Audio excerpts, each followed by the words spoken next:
Sir ডেকেছিলেন আমাদের? হ্যাঁ রূপ, তোমাকে আর আরাফকে ডেকেছি কারণ তুমি আমার একমাত্র আস্থাভাজন একজন অফিসার। একটা দায়িত্ব পালন করতে হবে। জি স্যার, বলুন কি করতে হবে। আমাদের এখানে একজন নতুন অফিসার জয়েন হয়েছেন। উনি এখন একটা মিশনে আছেন। এইটা হচ্ছে হোটেলের ঠিকানা। ওখানে গিয়ে তাকে হেল্প করতে হবে। স্যার, আপনি যে বলেছিলেন আপনার মেয়ে জয়েন করবেন। আরাফ চুপ করো। কাজের জায়গায় ব্যক্তিগত সম্পর্ক টানবে না। উনি আমার মেয়ে হলেও এখন একজন অফিসার, তাই এসব কথা না বলে কাজের কথা বলুন। স্যার আমরা তাহলে বেরিয়ে পড়ছি হোটেলের উদ্দেশ্যে। হ্যাঁ, তাড়াতাড়ি যাও। আর ওখানে যাওয়ার পর খেয়াল রাখবে, নতুন যিনি জয়েন হয়েছেন উনি একটু বেশিই সাহসী। কোনো ভুল ডিসিশন নিলে তাকে থামাবেন। ও ভালো কথা, তাকে চিনবেন কি করে? আর ওখানকার অপরাধীরা যদি আসল পরিচয় জেনে যায়? স্যার, আপনি কোনো চিন্তা করবেন না, আমি আছি তো। এমনভাবে সাজা দেব আপনি নিজেও দেখলে চিনতে পারবেন না। আরাফ, শুধু বড় বড় কথা না বলে অরূপের মতো কাজে কিছু করে দেখাও। আরাফ আর অরূপ তখন জাহিদ সাহেবের রুম থেকে বের হয়ে আসলো হোটেলটার ঠিকানা নিয়ে। ওদিকে হোটেলে বসের সঙ্গে একটা কাজে এসেছিলাম, অনেকটা বাধ্য হয়েই। এসে এমন রকমের কাণ্ড দেখব ভাবতে পারিনি। নিচে বসে থেকে উপরে এসেছি দেখতে বস কি করছে। এসেই চমকে গেছি পুরো। একটা মেয়ে বসের গা জড়িয়ে দাঁড়িয়ে আছে, আষ্টে পৃষ্ঠে লেপ্টে আছে একেবারে। আমার বসের বয়স প্রায় 50 ঊর্ধ্ব, আর মেয়েটির বয়স আরও কম। ওনার মেয়ের বয়সী হবে হয়তো। ছি, কি রুচি! ঘৃণায় আমার দু চোখ নিচু হয়ে এলো। বয়স বেড়েছে তবু এদের মন মানসিকতা নিচু রয়ে গেল। স্যারকে আমি তেমন খারাপ ভাবতাম না। প্রভাবশালী ব্যবসায়ীরা এমনই হয় তা আমার আগেই জানা। তবে ওনার কথাবার্তায় আমি মুগ্ধ হয়ে গিয়েছিলাম। চাকরিতে জয়েন দেওয়ার সময় স্যারের পিএ যিনি ছিলেন তিনিও বলেছেন স্যার মাতাল হয়ে পড়ে থাকেন। আর তাছাড়া স্যারের ছেলেরা তেমন ভালো নয়। ড্রাগসের মামলায় ওনার ভাই জড়িত আছেন, একদম নেশাগ্রস্ত। আমি ইনফরমেশন পেয়েছিলাম ওনার পরিবারে হয়তো ওনার ছেলেই এমন করে, আর ওনার বিজনেস পার্টনাররা সবাইও আছে এসবে। কিন্তু না, উনিও এমন। আমি অতটাও পাত্তা দেইনি, কিন্তু আজ মাতলামির সাথে তার নারীর পিপাসু চরিত্র ফুটে উঠল। আমি লজ্জায় একদম নিচের তলায় এসে পড়লাম। চাকরির ইন্টারভিউ থেকে শুরু করে যখনই দেখা হয়েছে তখনই খুব আন্তরিকভাবে কথা বলতেন তিনি। আর আজ তার আচরণ দেখে আমি পুরোপুরি অবাক হয়ে গিয়েছি। মনে মনে বলছি একবার আমার মিশন সাকসেসফুল হোক, কাজটা শেষ করে নিয়ে তারপরে এদেরকে একে একে সব কয়টাকে ধরবো। তারপর বাবারা তোমাদের সবাইকে ধরে নিয়ে জেলে ভরে দিব। আমি অর্ণিতা আফসারি। অনেকেই বলে খেলা দেখার মজা ঠিকই আছে, কিন্তু আসল টেনশন আর থ্রিলটা আসে তখনই যখন নিজের অনুমানটা সঠিক হয়। আমরা জানি আপনারও চান একটু আলাদা এক্সাইটমেন্ট, তবে সেই এক্সাইটমেন্ট হোক স্মার্ট আর সেফ। এই জন্যই আমরা এনেছি এক ভিন্ন প্ল্যাটফর্ম। এখানে খেলাটা উপভোগ করার পাশাপাশি আপনার অনুমান থাকবে গেমের অংশ। এখানে সবকিছু সহজ, ঝামেলাহীন এবং সেফ ভাবে করা হয়েছে। শুধু ম্যাচ উপভোগ করুন আর অনুমান করে গেম খেলে দেখুন স্পোর্টস সেন্সে কতটা শক্তিশালী। আর এখানে লেনদেন করতে পারবেন সরাসরি, বিকাশ, নগদ, রকেট দিয়েই। ভাবুন তো, আপনার সঠিক সিদ্ধান্ত যদি আপনাকে ছোট্ট একটা বাড়তি আনন্দ এনে দেয়, তাহলে গেমটাই অন্যরকম লাগবে। যা শুনলেন এটা শুধু শুরু। আসল জিনিস পিন করা কমেন্টে আপনার অপেক্ষা করছে। একবার দেখে নিন, মিস করলেই আফসোস করবেন। আর হ্যাঁ, আমার প্রোমো কোড কিন্তু Story01, এটা দিয়ে রেজিস্ট্রেশন করুন। সেখানে থাকছে আরো চমক। তবে এখানে সবাই আমাকে ছদ্মনাম কথা রহমান হিসেবেই চেনে। বাকিটা পরে বলবো, এখন ব্যস্ত আছি। ওদিকে হোটেলে এসে মেয়েটাকে কিছুতেই খুঁজে পাচ্ছিল না অরূপ আর আরাফ। অরূপ একটা মেয়ের দিকে একটু সন্দেহজনক দৃষ্টিতে তাকাতেই আরাফ আগ বাড়িয়ে মেয়েটার সাথে কথা বলতে চলে যায়। গিয়ে মেয়েটা ছদ্মবেশে এসেছে নাকি আসলে সেটা বোঝার জন্য ভালো করেই ঘুরে ঘুরে দেখতে লাগলো। তখন মেয়েটা রেগে গিয়ে আরাফকে থাপ্পড় দিয়ে দেয়। আরাফ হাঁ হয়ে যায়। অরূপ আরাফের থেকে তখন কিছুটা দূরে ছিল। সে আরাফকে কল করে বলল, হ্যালো, কাজ কি হলো? পেলি মেয়েটাকে? আরে ভাই, এই তুই কার কথা বললি? এই মেয়ে তো একদমই সেসব দলের মেয়ে না। তাহলে কোন দলের? আরে তুই বুঝতে পারছিস না, মেয়েটাকে আমি আমার প্ল্যান মাফিক কথা বলছি। উল্টো মেয়েটা আমার গালে সর বসিয়ে দিল, আর কথার যা ঝাঁস। আরে গিয়ে দেখ, ওই সেই মেয়ে এখন ভদ্র সাজছে। রাতের আড়ালে ওরাই ঘুরে ঘুরে ড্রাগস সাপ্লাই করে। আর এসব মেয়েদের 16 আনাই চেনা আছে আমার। আমার মনে হয় না। শোন, আজ যদি এই মেয়েটির পুরো গ্যাং ধরতে পারি তাহলে আমাদের প্রমোশন পুরোপুরিভাবে হবে। আর প্রমোশন? এত টেনশন করিস না, হয়ে যাবে। ভালো করে দেখ কি করে মেয়েটা। আর শোন, ফোর্স আমি রেডি করে রেখেছি হোটেলের পিছনে। তুই কোনো সংকেত পেলে আমাকে জানিয়ে দিবি। ওদিকে অনিতা তখন কাউকে বলছিল। হ্যালো, আমি অর্ণিতা আফসারি বলছি। আসসালামু আলাইকুম ম্যাডাম, কোনো ইনফরমেশন পেয়েছেন?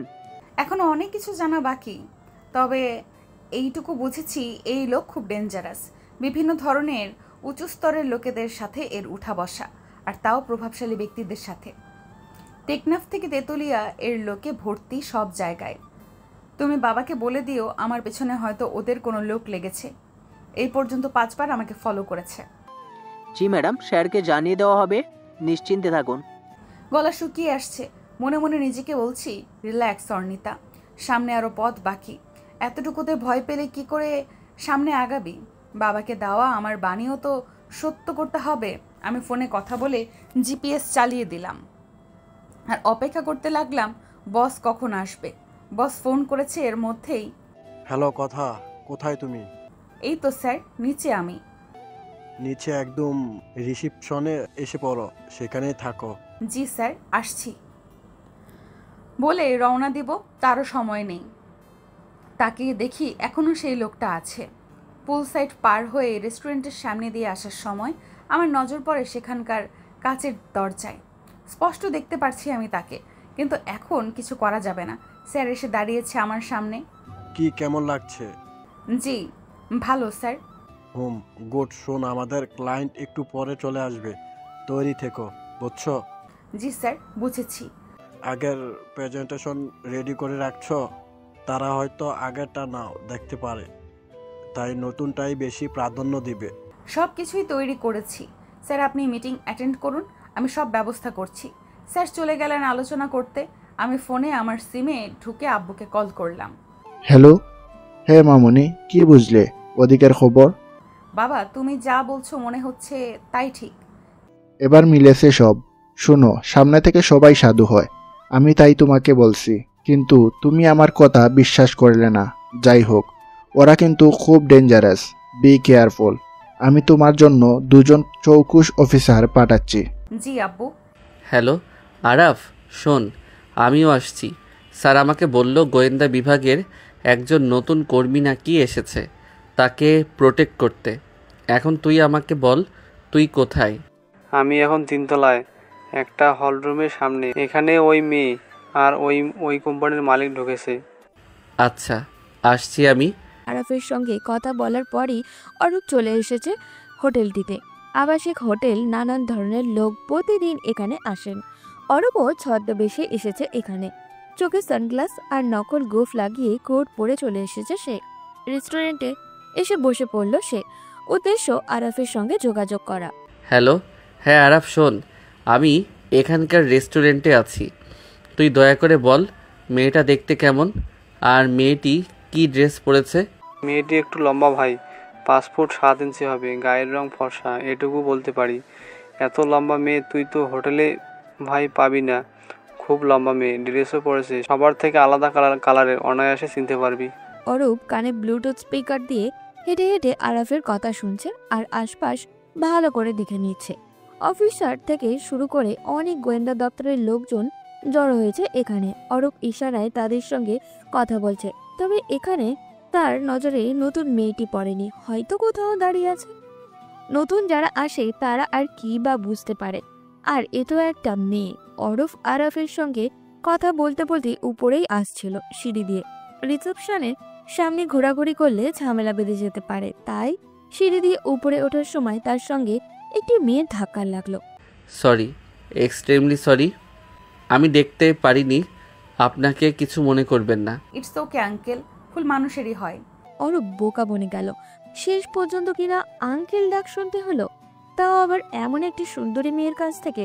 অরূপ মোবাইল নিয়ে ভালো করে তাকিয়ে দেখলো, না অত বয়স কত লাগছে না ওকে। মেয়েটার কথা মনে হতেই দেখলো মেয়েটির গায়ে নীল কালারের ড্রেস আর বর্ণনাও মিলেছে। অরূপ মেয়েটির পিছু নিয়ে নিল। লেডিস ওয়াশরুমে ঢুকেছে কথা। ব্যাগ থেকে মোবাইল বের করে ফোন দিল বাবার কাছে। হ্যালো বাবা, ইমিডিয়েটলি ফোর্সকে ইনফর্ম করো, তারা সবাই একসাথে মিটিং করছে। তুমি চিন্তা করো না, আমি লোক পাঠিয়েছি, তারা সেখানে পৌঁছে গিয়েছে। তুমি বলো তারা কোথায় মিটিং করেছে। 3 তলায় উঠে ডান পাশে একটা অডিটোরিয়াম আছে, সেখানে তাদের মিটিং চলছে। তাড়াতাড়ি আসতে বলো। ওকে মামনি, সাবধানে দেখো। কথা বাবার সঙ্গে সব বলার পর পিছনে ফিরতেই আটকে উঠল, কারণ অরূপ তার পিছনে দাঁড়ানো। কথা নিজেকে স্বাভাবিক করে অরূপকে উদ্দেশ্য করে বলে, এই কি আঙ্কেল, আপনি এখানে লেডিস ওয়াশরুমে কেন? ছেলেদের ওয়াশরুম ফেলে? অরূপ কথার হাত ধরে টান দিয়ে নিজের কাছে এনে কানের কাছে ফিসফিসিয়ে বলল, তোমায় দেখতে এসেছি সুন্দরী। এমন রূপ নিয়ে ঘায়ল করে দিলে বুকে, এত রূপ তোমার ঝলসে দিলে যে আমায়। অরূপ এবার শক্ত করে কথার হাত ধরে রেখেছে। ইস, কি যন্ত্রণা! এই পাগল লোক আবার এলো কোথা থেকে? আঙ্কেল কি করছেন এইগুলো? আর কি সব বলছেন? আপনার মাথা ঠিক আছে? আরে আরে, সুন্দরী দেখি ভয় পাচ্ছে। আহা সুন্দরী, ভয় পাচ্ছ কেন? কত ডেঞ্জারাস কাজ তো এই হাতেই করো তুমি। দৈনিক কত পুরুষের সঙ্গে উঠবস করতে হয় তোমাকে। ড্রাগস সাপ্লাই করার সময় তো ঠিকই ভয় পাও না, তাহলে আমায় সময় দিতে ক্ষতি কি বলো? বলো না। কথার হাত ধরে বলে অরূপ। কথা মনে মনে বলল, ও, এই লোকও তাহলে কোনো ড্রাগস ডিলার হবে। আমি এই কোম্পানিতে জয়েন আছি বলে আমাকেও ড্রাগস ডিলার ভাবছে। এর থেকে আমাকে ইনফরমেশন বের করতে হবে। এটা ভেবেই কথা কান্নার ভাব করে বলল, আঙ্কেল আপনি কি ড্রাগস সাপ্লায়ার? অরূপ কথার চলেই বলে উঠল, মামুনি, আমি শুধু ড্রাগস সাপ্লায়ার না, এর চেয়ে বড় কিছু সাপ্লায়ার। আঙ্কেল, বড় অসহায় হয়ে এই জায়গায় এসেছি। আমার বাবা খুব অসুস্থ, পরিবারের অর্থের সংকট আমাকে এই পথে নিয়ে এসেছে। আমি চাইনি এই পথে আসতে। ও আচ্ছা, ঠিক আছে, চলো তোমাদের ডিলারদের সঙ্গে দেখা করে আসি। আচ্ছা আঙ্কেল। বলে কথা অরূপকে নিয়ে হোটেলের 5 তলার একটি রুমে নিয়ে গেল। কথা এখানে আসার আগে এখানকার সব কিছু ইনফরমেশন নিয়ে এসেছে, তাই সে জানে কোথায় কি আছে। তাই সেও পথ অনুসরণ করেই অরূপকে নিয়ে চলল। অরূপ রুমটাকে ভালোভাবে দেখে নিচ্ছে ঘুরে ঘুরে। এরপর কথার দিকে তাকিয়ে বলতে লাগলো, তোমার ডিলাররা সব কোথায়? তাদের সঙ্গে দেখা করিয়ে দাও আমায়, আমিও দেখি তাদের। আসছে আঙ্কেল, এক্ষুনি চলে আসবে। মুখে এই কথা বললেও কথা মনে মনে বলছে, ডিলার না, তোমার জম আসছে বলে কথা শীষ দিল। সঙ্গে সঙ্গে রুমের ভিতরে একদল লোক ঢুকে পড়ল। অরূপ বুঝে ওঠার আগেই কথা তার মুখের মধ্যে কাপড় দিয়ে পেঁচিয়ে মুখ বন্ধ করে দিল। অরূপ পেছনে কথার মুখের দিকে চেয়ে আছে, সব তার মাথার উপর দিয়ে যাচ্ছে। লোকগুলো দৌড়ে অরূপকে ধরে ফেলেছে, তারা তাকে চেয়ারে বসিয়ে দিয়েছে। অরূপ চেয়ার থেকে ওঠার চেষ্টা করছে, কিন্তু কথা অরূপের দিকে তাকিয়ে হাসলো। এরপর লোকগুলোকে বলল, ওকে, আপনারা দুজন পাহারা দিন। আর শুনুন, এই যেন কোনো ক্রমেই বের হতে না পারে, আর বাকিরা আমার সঙ্গে আসুন। কথা 3 তলার অডিটোরিয়ামে এসে দেখলো মোটামুটি সবাই বসে আছে, এখনো মিটিং চলছে।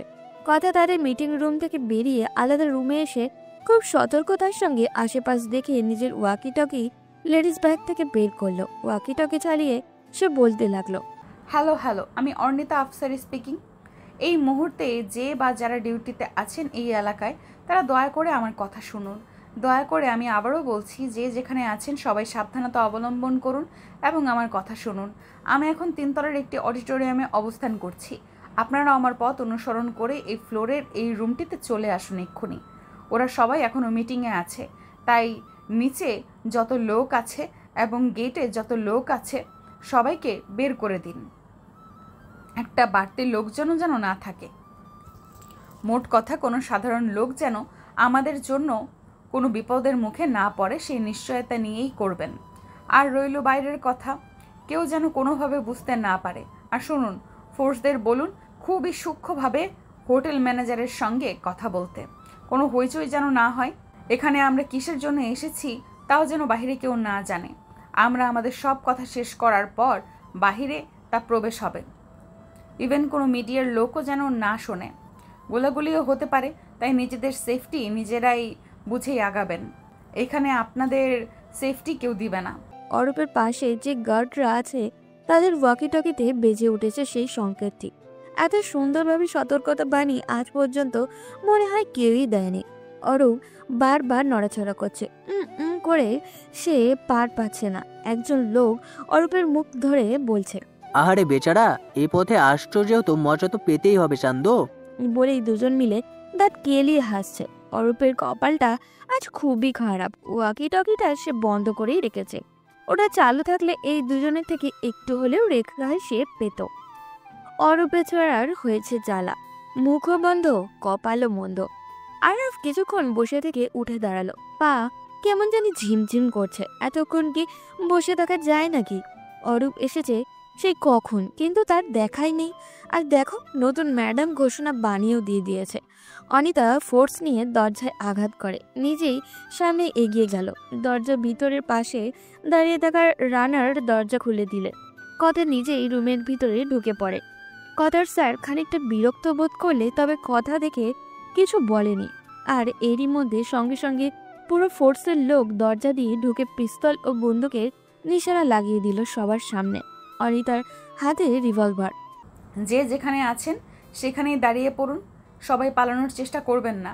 পালানোর চেষ্টা করলেও লাভ হবে না। সমস্ত পুলিশ, র্যাব, ডিবির বাহিনী এই হোটেল সহ পুরো এলাকা ছড়িয়ে আছে। অতএব আপনাদের আজ কোনো নিস্তার নেই। দাঁড়িয়ে থাকা সেই কোম্পানির মালিকও অবাক। কথার হাতে রিভলভার, এটা কিভাবে সম্ভব? কথা আবারও বলল, নিজেদের পার্সোনাল গান বের করার চেষ্টা করবেন না। একটা গুলি করবেন, আমার 10,000টা গুলি আপনাদের বুকে ছুড়বে, তাই সাবধান। কথার বস থেকে শুরু করে উপস্থিত সব ক্লায়েন্ট হতভম্ব।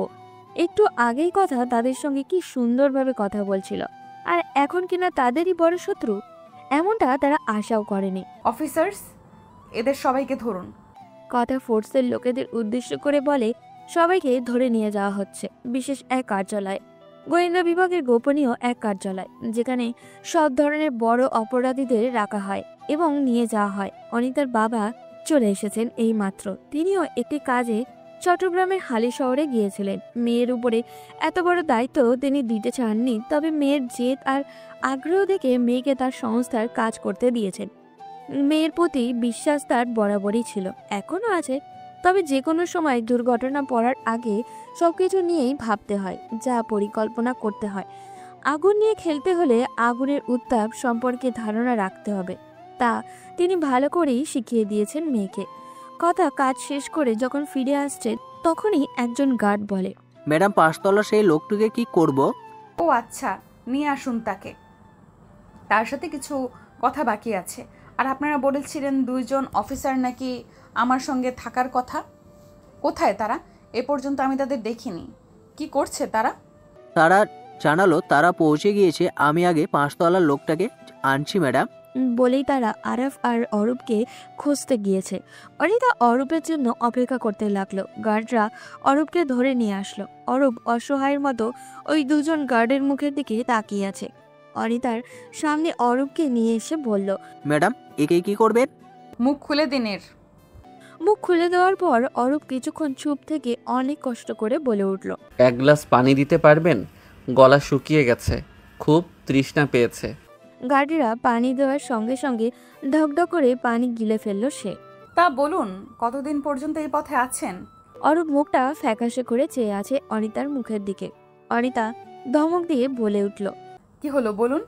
ধমক শুনে অরূপ বেচারা নিজের পকেট থেকে আইডেন্টি কার্ড বের করে অনিতার সামনে তুলে ধরল। অনিতা একবার কার্ড তো একবার অরূপের দিকে তাকাচ্ছে। অরূপ লজ্জায় নিচে মুখ করে রেখেছে। যে কাজে এসেছে সেটা গুলমেলে করে ফেলেছে ও, আর অনিতা রাগে ফুসফুস করছে। তার রক্ষা করতে এসে তাকে কিনা সন্দেহ করলো। আসলে আপনি সেই লোকের খুব কাছের লোক ছিলেন, আর তাছাড়া আপনি অফিসিয়াল কাজ রেখে এই হোটেলে এসেছিলেন, যে হোটেলটির নামে অলরেডি অনেক কমপ্লেইন আছে, তাই আপনার ওপরে আমাদের সন্দেহ ছিল। আর তাছাড়া আপনি নিজেও তো সেই সন্দেহ আমাকেই করলেন। তাই বলে আচ্ছা বাদ দিন, এবারের মতো মাফ করে দিলাম। তবে সব সময় কাজে একটু সিরিয়াস হওয়ার চেষ্টা করবেন। গার্ডের ইশারা করে সে বলল, ছাড়ুন ওনাকে। বলে অনিতা বেরিয়ে গেল। বাইরে মিডিয়ার লোকের সমাগম হবেই না কেন? এত বড় ঘটনা, একটি হোটেলে এত কিছু ঘটে গেল। নারী কেলেঙ্কারি থেকে শুরু করে মদ এবং নেশা জাতীয় দ্রব্য সবই পাওয়া গিয়েছে এখানে। আবার জড়িয়ে আছে বড় বড় নাম। আজ সন্ধ্যায় বিখ্যাত 5 স্টার হোটেলে জে স্কয়ার ও আদিব ইন্ডাস্ট্রিজের মালিক সহ বেশ কিছু সুনামধন্য ব্যবসায়ী মহলের লোকদের ড্রাগস সহ অবৈধ দ্রব্যাদির সঙ্গে ধরা হয়েছে। এরা সবাই খুব অল্প সময়ের মধ্যে নিজেদের নাম কামিয়ে নিয়েছে, কিন্তু কিভাবে এত টাকার মালিক বনে গেলেন সেটাই বের হয়নি। টিভির সামনেই বসে আছে অর্ণিতা আফসারি কথার ছোট বোন। টিভিতে চলছে একটি নিউজ। আমরা আমাদের বিশেষ প্রতিনিধি আয়াজ রহমান হতে এই তথ্য পেলাম যে এই চক্রটি ভারত ও মায়ানমার বর্ডার থেকে এই ড্রাগস এবং মদ সাপ্লাই করে আসছে। আর এই চক্রটিকে ধরতেই আজ বাংলাদেশের একটি বিশেষ সংস্থা মাঠে নেমেছে এবং সফল হয়েছে। আমরা এও জেনেছি যে এই চক্রের মধ্যে জড়িত আছেন কিছু বিশিষ্ট ব্যক্তিবর্গ। কি হুররে আম্মু, ভাইয়া দেখে যাও আপু কি করেছে। টিভিতে দেওয়া নিউজ শুনে লাফিয়ে উঠল অর্ণা। মেয়ের এমন লাফানো দেখে তার মা এগিয়ে এসে বলে, কি হয়েছে অর্ণা? আম্মু, আপুর প্রথম সাকসেস, তুমি বুঝতে পারছো? প্রথম মিশনে যে ফার্স্ট হয় সে সবসময় ফার্স্ট হয়। আমার আপি ফার্স্ট হয়েছে, ইয়ে। কই দেখি। তুমি যাও, তোমার ইঞ্জিনিয়ারিং নিয়ে বসো। কি যেন নার্স ছিলে না? ও কম্পিউটার, যাও কম্পিউটার ঠিক করো গিয়ে। তুই বেশি লাফালাফি করিস না, বুঝেছিস? বেশি লাফালাফি করলে তোকে নিয়ে মোবাইল মেকানিক না গাড়ির গ্যারেজে গাড়ির চাকায় যে পাম্প দেয় তার সাথে বিয়ে দিয়ে দেব। আম্মু বলে দুম করে দুটো কিল বসিয়ে দিল জাহিনের পিঠে। তাদের আয়েশা আফসারি এটা দেখে খানিকটা ধমক দিয়ে বললেন, এই তোরা থামবি? বড় বোন এত বড় একটা কাজে গিয়েছে, কি হতে কি হয়ে যেতে তার খবর নেই। ওনারা যুদ্ধ শুরু করে দিয়েছে। মায়ের বকা খেয়ে দুজনে মিলে আবার নিউজ দেখতে লাগলো। ওদিকে জাহিদ আফসারির সামনে এসে একজন অফিসার বললেন, আসসালামু আলাইকুম স্যার। আমরা অফিসার অর্ণিতা ম্যাডামের তথ্য মতে সবাইকে ধরেছি। এখানে ম্যাডাম সব তথ্য দিয়েছেন। আপনি এই ফাইল এবং এই চিপ আর ম্যাডাম সবগুলোতে সব পেয়ে যাবেন। ঠিক আছে অফিসার, অর্ণিতাকে আসতে বলুন। স্যার আমাকে ডেকেছেন? আপনার জন্য 2 জন অফিসার পাঠানো হয়েছিল। আপনি তাদের সঙ্গে না এসে একা একা এই ধরনের স্টেপ কেন নিলেন? আপনার যদি কিছু হতো আমরা কি করতাম বলুন? অর্ণিতা মাথা নিচু করে কিছুক্ষণ থেকে আবার উঁচু করে বলে উঠল, আজ যদি আমি আমার সেফটির কথা বিবেচনা করে বসে থাকতাম তাহলে স্যার আমার কাজটা সফল হতো না, তাহলে তা সফলতার পর্যায়ে না পড়তো। তাই আমি নিজেই এই কাজে পা দিয়েছি। আপনার এই কাজকে আমি সমর্থন করছি না, আপনি আসতে পারেন। বাবার কথায় অর্ণিতা মাথা নিচু করে চলে গিয়েছে। কিছুক্ষণ পর একটি বোর্ড মিটিংয়ে বসেছে সবাই। সেখানে উপস্থিত বাংলাদেশের গোয়েন্দা অধিদপ্তর বোর্ড প্রেসিডেন্ট এবং এর উচ্চপদস্থ অফিসাররা। তারা অর্ণিতার পদক্ষেপে খুব খুশি হয়েছে। অর্ণিতাকে সাহসিকতার জন্য পুরস্কৃত করা হয়েছে সেই মিটিংয়ে। জাহিদ আফসারিও মেয়ের সাহসিকতা ও সম্মানজনক এই পদক্ষেপে খুশি হয়েছেন। এই পর্যায়ে এই প্রথম কোনো নারী অফিসার আসতে পেরেছে, তাই হয়তো আর কিছুদিন পরেই তার জন্য জাতীয় পর্যায়ে সম্মাননাও রয়েছে। বোর্ড মিটিংয়ের পর অর্ণিতা ও জাহিদ আফসারি দুজনেই মিলে বেরিয়ে পড়ল নিজেদের গন্তব্যে। গাড়িতে উঠেও বাবা মেয়ে কোনো কথা বলেনি। বাসায় এসে অর্ণিতা কারোর সঙ্গে কথা না বলে নিজের রুমে ঢুকে পড়ল। রুমে ঢুকেই তার নজর পড়ল দেওয়ালে টাঙানো একটি ছবি। খুব সুন্দর ছবিটা, একটি ছোট্ট পরিবারের ছবি। অর্ণিতা ছবিটার দিকে তাকিয়ে একটু দীর্ঘশ্বাস ফেলল। ড্রেসিং টেবিলের আয়নার সামনে গিয়ে নিজের উইক বা পরচুলটি খুলে ফেলল। চোখ থেকে লেন্স আর চশমা খুলে ফেলল সে।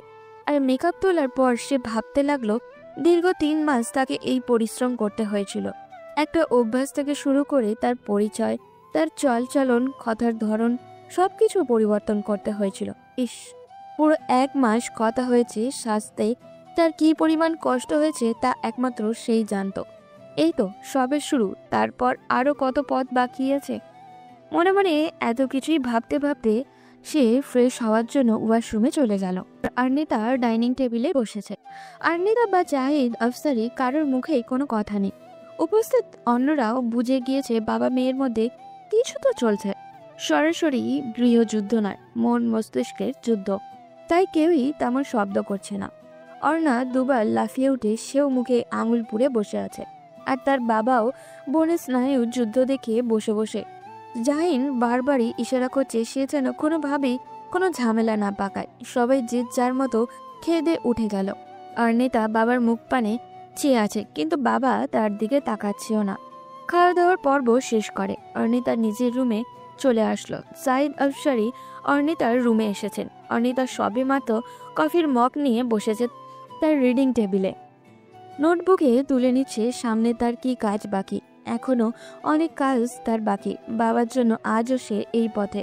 বাবার কথা শোনার দরকার তার, এটা ভাবছে আর নিজের যাবতীয় কথা লিখছে। জাহিদ আফসারি মেয়ের মাথায় হাত রাখলেন। অর্ণিতা বাবার দিকে তাকালো। জাহিদ আফসারি হেসেই বলে উঠলেন, ক্যাপ্টেন অর্ণিতা আফসারি ডাকবো নাকি কোতা রহমান ডাকবো তোমাকে? অর্ণিতা হেসে দিল তার বাবার কথায়, হেসে জড়িয়ে ধরে বলল, তোমার যা ইচ্ছা তাই ডাকো, তবুও রেগে থেকো না বাবা। আমার মেয়ের সঙ্গে কি আমি রেগে থাকতে পারি? আমার মেয়ে যাই করুক ঠিক করে, তবে সব সময় নিজের উপর সব দায় আর বিপদ নিয়ে ফেলে, সেটাই তো আমার বিরক্ত লাগে। অর্ণিতা তার বাবাকে জড়িয়ে ধরে বলে, সরি বাবা, আর করব না। জানিস, আমার না খুব অবাক লাগে, এই সেই মেয়ে তু যে গুটি গুটি পায়ে আমার কাছে এসেছিল, ছোট দুটি হাত দিয়ে বারান্দার রেলিং ধরে রেখেছিল। আমি এসেছি বলে সেই কালো দিনটায় আমার কুলে এসে বসেছিল। কত লোক তোকে কুলে নিতে চাইছিল, আর তুই সবাইকে ছেড়ে আমার কুলে এসে ঝাঁপিয়ে পড়েছিলি। অর্ণিতা কেঁদে দিল, তার বাবাকে জড়িয়ে ধরে বলল, প্লিজ বাবা, ওই দিনের কথা বলো না, আমার ভালো লাগে না এসব শুনতে। রাত অনেক হয়েছে, ঘুমিয়ে পড়। এরপর মিশন নিয়ে ভাবো, পূর্বের স্মৃতি নিয়ে ভেঙে পড়ো না। তোমার জীবন এখনো শুরু হয়নি, আরো পথ বাকি আছে পাড়ি দেয়ার। একটা জিনিস মনে রেখো, পূর্বের স্মৃতি যে শুধু বেতাতুর তা নয়, পূর্বের স্মৃতি ঘুরে দাঁড়ানোর স্মৃতি। প্রত্যেকটা সময় তোমাকে মনে করিয়ে দিবে সামনে এগিয়ে যাবার কথা। তাই সব সময় পুরনো স্মৃতি নিয়ে কাঁদবে না। অর্ণিতা বাবার কথা মন দিয়ে শুনছে। সত্যিই তো, ও যদি ওই পুরনো বিষাদময় স্মৃতি নিয়ে ভেঙে পড়ে তাহলে সামনে এগোবে কি করে? অর্ণিতা কিছুক্ষণ গভীরভাবে বাবাকে বলে উঠল, বাবা, কাল কি করতে হবে? তেমন কিছুই না, এই কয়েকদিন তোমার তেমন কোনো কাজ নেই। আমি তোমার বদলির ব্যবস্থা করে দিয়েছি, তাই তুমি ঢাকায় এসে এই কাজে যোগদান করছো। এতদিন ছদ্মবেশে ছিলে, তাই অফিসে তোমায় যেতে হয়নি, তবে কাল থেকে অফিসে জয়েন দিবে। অর্ণিতা মাথা নাড়িয়ে সায় দিল। ওদিকে অরূপের বাবা অরূপকে বলছে, 2 বছর গেল তোমার ছেলে এই পেশায় যোগ দিয়েছে। আমার কি নাই আমার বলতে পারো? এত কিছু ফেলে তিনি যোগ দিবেন আর্মিতে, দেশের জন্য নিয়োজিত হবেন। নিষেধ করেছি, আর্মিতে ঢুকতে চেয়েছে, আমি খুশি মনে ওকে ক্যাডেটে ভর্তি করিয়েছি।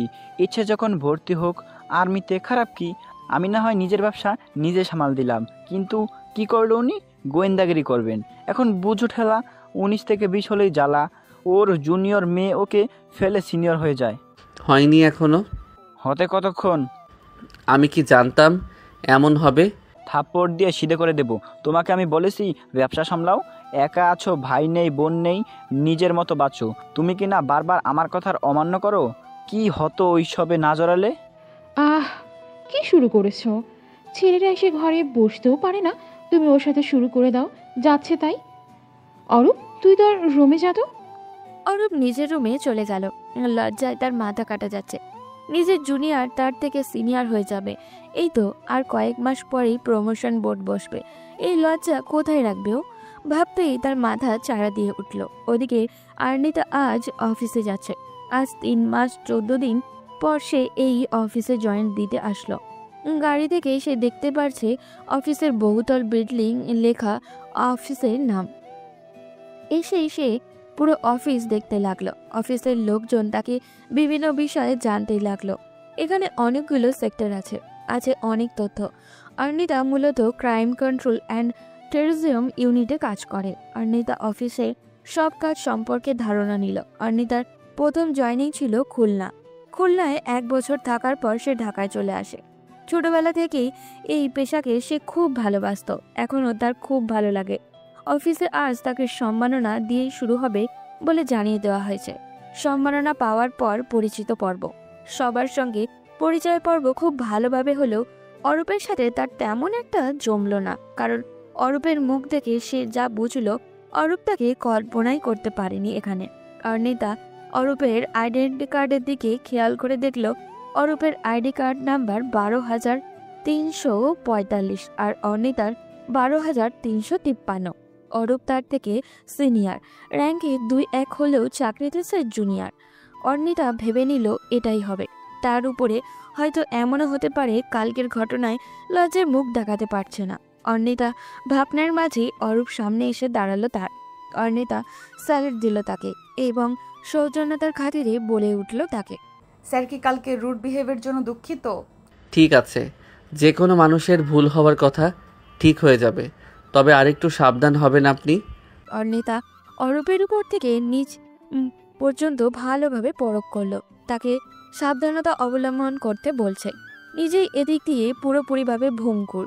অর্ণিতা তার সঙ্গে কিছুক্ষণ কথা বলে চলে এলো। একজন অফিসার এসে তাকে বলল, অর্ণিতা, আজ আপনার কাজ আছে। জি স্যার, বলুন। আজ আপনাকে কমলাপুর রেল স্টেশনে যেতে হবে একটা চক্রের খোঁজ করতে। আমাদের কাছে কয়েকজন নোটিশ পাঠিয়েছে এই ব্যাপারে। তাদের আনাগোনা রাতে নাকি বাড়ে, তাই আমি চাই আপনি নিজে গিয়ে সেই স্থান পরিদর্শন করুন।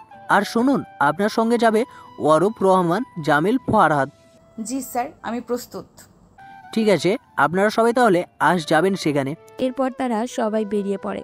অরূপ একটা ঝালমুড়িওয়ালা সেজেছে, গায়ে পুরনো ফতুয়া লুঙ্গি বেশ দেখে চেনার উপায় নেই। সঙ্গে ঝালমুড়িওয়ালার মতো ঝুড়ি ও ঝালমুড়ি বানানোর জন্য মুড়ি মশলা নিয়ে সে হাজির। বোঝার উপায় নেই একটু আগে ইউনিফর্ম পরা একজন সুদর্শন যুবক ছিল সে।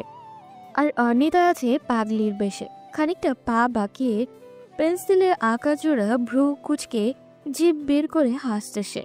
তো কখনো জোরে জোরে বলছে, সব কটারে মাইরা ফেলমু, গায়রা ফেলমু কবরে। হাতে নিয়ে রেখেছে বিশাল লাঠি আর সঙ্গে তাবিজ কবজ। ছেঁড়া কাপড়ের অভাব নেই। জামিল বুড়ো বেশ এক জায়গায় বসে আছে, পান খাচ্ছে আর বসে বসে সব বাইকে দেখছে। ফারাও ট্রেনের অপেক্ষায় বসে আছে, ঘুরতে চোখ ঘুরছে। অপেক্ষা কখন যে সেই চক্র আসবে। অর্ণিতার দিকে অনেকক্ষণ তাকিয়ে থাকার পর একটা লোক অরূপকে জিজ্ঞাসা করলো, ভাই, এই মহিলা কি পাগল? পাগলই তো মনে হয়। আহারে কি সুন্দর, এমন সুন্দর মহিলা পাগল ভেসে ঘুরে। অর্ণিতা তখন হাতের লাঠি দিয়ে ঠাস করে দুটো বাড়ি দিল মাটিতে। সেই লোকসহ অরূপরাও সবাই ভয় পেয়ে গেল। ভাই জানতো, কাজের মধ্যে ডিস্টার্ব করেন না, চেতাইলে মাথায় বাড়ি দিব। লোকটি উঠে চলে গেল। ফারহাদ অন্যদিকে উঠে হেসে দিল ওদের কাণ্ড দেখে। আর ফারহাদের চাকরি হয়েছে 3 সপ্তাহ হবে, একদম নতুন, তাই ওদের মতো এত প্রফেশনাল না। অর্ণিতা কিছুক্ষণ বসেই রয়েছিল, তার নজর পড়ল অনেকক্ষণ ধরে কিছু লোক একটা মেয়ের দিকে তাকিয়ে আছে। মেয়েটি উঠে যাওয়ার পর লোকগুলো তার পিছু নিয়েছে। তারপর কি ভেবে সে উঠে পড়ল এবং বলতে লাগলো, পাইয়া গেছি তোরে, আমি পাইয়া গেছি তোরে, তোর লগে আইজ আমি যামু তোর ঘরে। অদ্ভুত কথাটি বলেই হাসতে হাসতে চলে গেল সে। অরূপ খেয়াল করলো অর্ণিতা সত্যি সত্যিই চলে যাচ্ছে এবং কিছুক্ষণের মধ্যেই অর্ণিতা কোথায় যেন চলে গেল। অরূপ কিছু বুঝে ওঠার আগেই বাসা থেকে ফোন এসেছিল। অনেকক্ষণ কথা বলার পর সে একটু নির্জন জায়গায় এসে ফোন হাতে নিল অর্ণিতাকে ফোন দেওয়ার জন্য। একসঙ্গে আসার সময় ফোন নাম্বার নিয়েছিল সে। অর্ণিতার ফোনে কল করার আগেই ওয়াকিটকিতে বেজে উঠল অর্ণিতার কণ্ঠস্বর, স্টেশন থেকে একটু ভেতরে আসুন আপনারা। এই এরিয়ার জঙ্গল অনেক বেশি, ঘাস দিয়ে ভর্তি। আমি এখানে কিছু দেখেছি, প্লিজ আসুন তাড়াতাড়ি, না হলে সর্বনাশ হয়ে যাবে। অরূপ সঙ্গে সঙ্গে ফারহাদ আর জামিলকে ফোন করে জানিয়ে দিল। তারাও তার সাথে চলে এলো। অরূপ অর্ণিতার ফোনের জিপিএস ট্র্যাকার দিয়ে চলছে পিছু পিছু। কিছু দূর যেতেই অর্ণিতা কানে এলো একটি মেয়ের আর্তচিৎকার, সাইরা দেন আমারে ভাইজান, পায়ে পড়ি, সাইরা দেন, আমার পোলাপান ঘরে, আমার সর্বনাশ কইরেন না ভাই। অর্ণিতার চোখ বেয়ে জল ধারা বেয়ে চলেছে। অর্ণিতার মনে হচ্ছে এতদিনের জমে রাখা ক্ষোভ সে আজ এই দিনেই মেটাবে। মেয়েটি গগন বিদারী চিৎকার করে উঠল, আল্লাহ গো, কেউ আমারে বাঁচান। এরপর মেয়েটি একটা লোকের পা জড়িয়ে ধরে পড়ল, ভাই আমারে সাইরা দেন, আমার 2টা পোলা ঘরে, কাজ কইরে খাই ভাই, আমার সর্বনাশ কইরেন না, কারোর কাছে মুখ দেখাতেই পারুম না আমি। লোকটি মেয়েটিকে লাথি দিয়ে ফেলে দিল। তা দেখে সেই দলের কিছু লোক হাসাহাসি করতে লাগলো। অর্ণিতার যেন সহ্য সীমা পার হয়ে যাচ্ছে। অর্ণিতা তার লুকোনো পিস্তলটা বের করে গুলি করবে, তার আগেই অরূপ তাকে ধরে ফেলেছে। অর্ণিতা তার দিকে তাকিয়ে বলে উঠল, ছাড়ুন, ওদের এইভাবে ছাড়া যাবে না। অরূপ অর্ণিতার হাত থেকে পিস্তল নিয়ে নিল। এরপর অর্ণিতার দিকে তাকিয়ে বলল, শান্ত হন অর্ণিতা, এমন করবেন না। পিস্তলটা দিন আমাকে। পিছনে ফিরে দেখুন, অর্ণিতা অরূপকে ধাক্কা দিয়ে পিছনে তাকালো, দেখলো পুলিশের লোকজন। পুলিশ দেখে অর্ণিতা স্বস্তির নিঃশ্বাস ফেলল। পুলিশের লোকজন সেই লোকগুলোকে ধরে ফেলেছে। অর্ণিতা মেয়েটির দিকে ভালো করে দেখছে, মেয়েটি কোথায়। মেয়েটিকে দেখতে চায় সে। নারী কনস্টেবলের সঙ্গে দাঁড়িয়ে আছে মেয়েটি। অর্ণিতা মেয়েটির কাছে যেতে চাইল, কিন্তু যেতে পারল না, তার হাত বাঁধা। সে যখন তখন আবেগী হয়ে যেতে পারবে না, তাকে শক্ত হতে হবে। অর্ণিতার মনে হলো থাক, দূর থেকেই দেখি। আজ এই সময় সে মেয়েটিকে বাঁচাতে পারল। অর্ণিতার মনে হলো সে সফল হয়েছে, বাঁচাতে পেরেছে একটি মায়ের সম্মান। অর্ণিতার মনে হলো আজ এই সময়ে হয়তো এই মায়ের সম্মান বাঁচানোর জন্যে বিধাতা তাকে পাঠিয়েছেন। একজন পুলিশ অফিসার এগিয়ে এলেন। স্যার, আপনাদের আরও ফোর্স প্রয়োজন ছিল, এভাবে আসা উচিত হয়নি। তা অবশ্য ঠিক, কিন্তু আমাদের এত লোকের প্রয়োজন ছিল না। আমাদের সমস্যা আমরাই সমাধান করতে পারি, কিন্তু হঠাৎ আমাদের সামনে এমন কিছু ঘটবে তা আমরা ভাবতে পারিনি। জি সেটাই, তবে এই এলাকায় এসব ঘটনা বেশিই ঘটে। আপনারা ঠিক সময় না আসলে অনেক বড় ঘটনাই ঘটে যেত। ধন্যবাদ আপনাকে সঠিক সময় আসার জন্য। আপনাদেরও ধন্যবাদ। একটা কাজ করুন, মেয়েটির পরিচয় নিয়ে আসুন, আমি মেয়েটির সাথে কথা বলতে চাই। এখন নিয়ে আসবো ওনাকে? না, নিয়ে আসার দরকার নেই। মেয়েটার পরিচয় দিয়ে রাখুন আর ওকে ওর বাড়িতে পাঠিয়ে দেওয়ার ব্যবস্থা করুন। দেখি বিধ্বস্ত মনে হচ্ছে। পুলিশ অফিসার মাথা নাড়িয়ে চলে গেল। এরপর অরূপ অর্ণিতাকে নিয়ে বসিয়ে দিল গাড়িতে। অর্ণিতা বসে আছে, ফারহাদ আর জামিলও আছে। অর্ণিতা, আজ আপনি যা করতে যাচ্ছিলেন তা ঠিক নয়। আমরা তো আসছিলাম, আমরা সবাই মিলে তাদের ধরতাম তো নাকি? আপনারা আসতে আসতে ওই মেয়েটির সাথে যা হওয়ার তা হয়ে যেত। তবুও ভেবে দেখুন, আপনি একটা ছদ্মবেশে আছেন। গোপনীয়তা আপনার কাজ। সেখান থেকে বেরিয়ে আপনি কিনা পিস্তল বের করে গুলি করতে যাচ্ছিলেন। এই কাজটার জন্য আপনাকে কত সমস্যায় ভুগতে হতো আপনি বুঝতে পারছেন? তার জন্য আমি হাত গুটিয়ে বসে থাকতাম আর ওই নরপিশাচরা মেয়েটাকে ছিঁড়ে খেত? এই আপনার মন মানসিকতা? আমি সেটা বলিনি, বুঝতে চেষ্টা করুন। আপনারা কি বুঝবেন একটা মেয়েকে তার সন্তানের সামনে ধর্ষণ করা? কি বুঝবেন নির্যাতিত হওয়া? সমাজের সামনে মুখ দেখাবে কিভাবে, সেই চিন্তায় একজন নারী গলায় ফাঁসির দড়ি স্বেচ্ছায় বাঁধে, শুধুমাত্র নিজের জীবন দিয়ে সবার থেকে আড়াল হয়ে বাঁচতে। বুঝবেন না? মেয়েটির যদি আজ কিছু হতো, তার সঙ্গে শেষ হতো দুটো অনিশ্চিত ভবিষ্যৎ। কে দেখতো ছোট্ট দুটি শিশুকে? কে হতো দেবদূত? কেউ না, সবাই পর হতো, সবাই। অরূপ অর্ণিতাকে বোঝানোর ব্যর্থ চেষ্টা করলো কিছুক্ষণ। তারপর গাড়ি স্টার্ট দিয়ে অর্ণিতাকে পৌঁছে দিল তার বাড়িতে।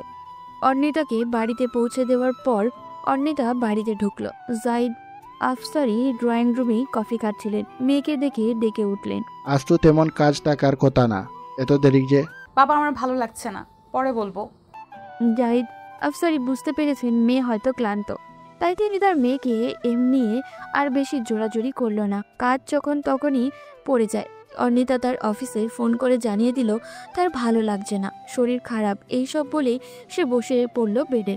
আসলে ভালো লাগছে না বা শরীর খারাপ করছে না তা নয়, মানসিক দিক দিয়ে অর্ণিতা ভেঙে পড়েছে। অর্ণিতার মনে হচ্ছে একটু একা থাকা দরকার, পর্যাপ্ত বিশ্রামেরও প্রয়োজন তার। সেই দিনের সেই একদিনের সঙ্গে আরও 3 দিন যোগ করে অফিস থেকে ছুটি চেয়ে নিয়েছে। অফিস থেকে তাকে ছুটিও দেওয়া হয়েছে। অর্ণিতা আজ অফিসে সময় মতো এসে তার স্যারের সঙ্গে দেখা করেছে। অরূপ স্যারকে সেদিনের সব ঘটনা খুলে বলেছে, তাই তিনি অত্যন্ত খুশি। অর্ণিতার কাজে তাকে মুগ্ধ করেছে বারবার। মিস অর্ণিতা আফসারি, আপনার কাজ দেখে আমি বরাবরই মুগ্ধ হই। বলা চলে মুগ্ধ হবার মতো কাজই আপনি করেন। আপনার এই কাজ সত্যিই প্রশংসনীয়। আপনি চাইলে উপর মহলেও আমি আপনাকে নিয়ে একটা প্রতিবেদন করাতে পারি বা আপনার প্রমোশনের ব্যবস্থা করতে পারি। স্যার, আমি এখনো সেই অবস্থায় যাইনি, তাই আমি চাই নিজেকে আরো ভালোভাবে দক্ষ করে তুলতে। বলো, কি সাহায্য করতে পারি তোমার দক্ষতা বাড়াতে? আমি উচ্চতর ট্রেনিংয়ের জন্য বাড়ির সামনে আমাদের কার্যালয়ের অফিসার বা এই বাহিনীর জন্য ভালো হয় এইসব দেশে যেতে চাই। যদি উপকার করতে চান আমাকে এটাই করুন।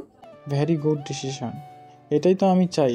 একজন মেধাবী অফিসারের উচিত শুধু দেশের চিন্তা করা নয়, বহিরাগত দেশগুলোতেও তোমার অবস্থান করা প্রয়োজন।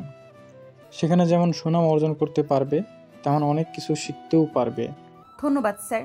অরূপ কিছুটা দূরে দাঁড়িয়েছিল। অর্ণিতাকে স্যারের রুম থেকে বের হতে দেখে বলল, মিস অর্ণিতা ভালো আছেন?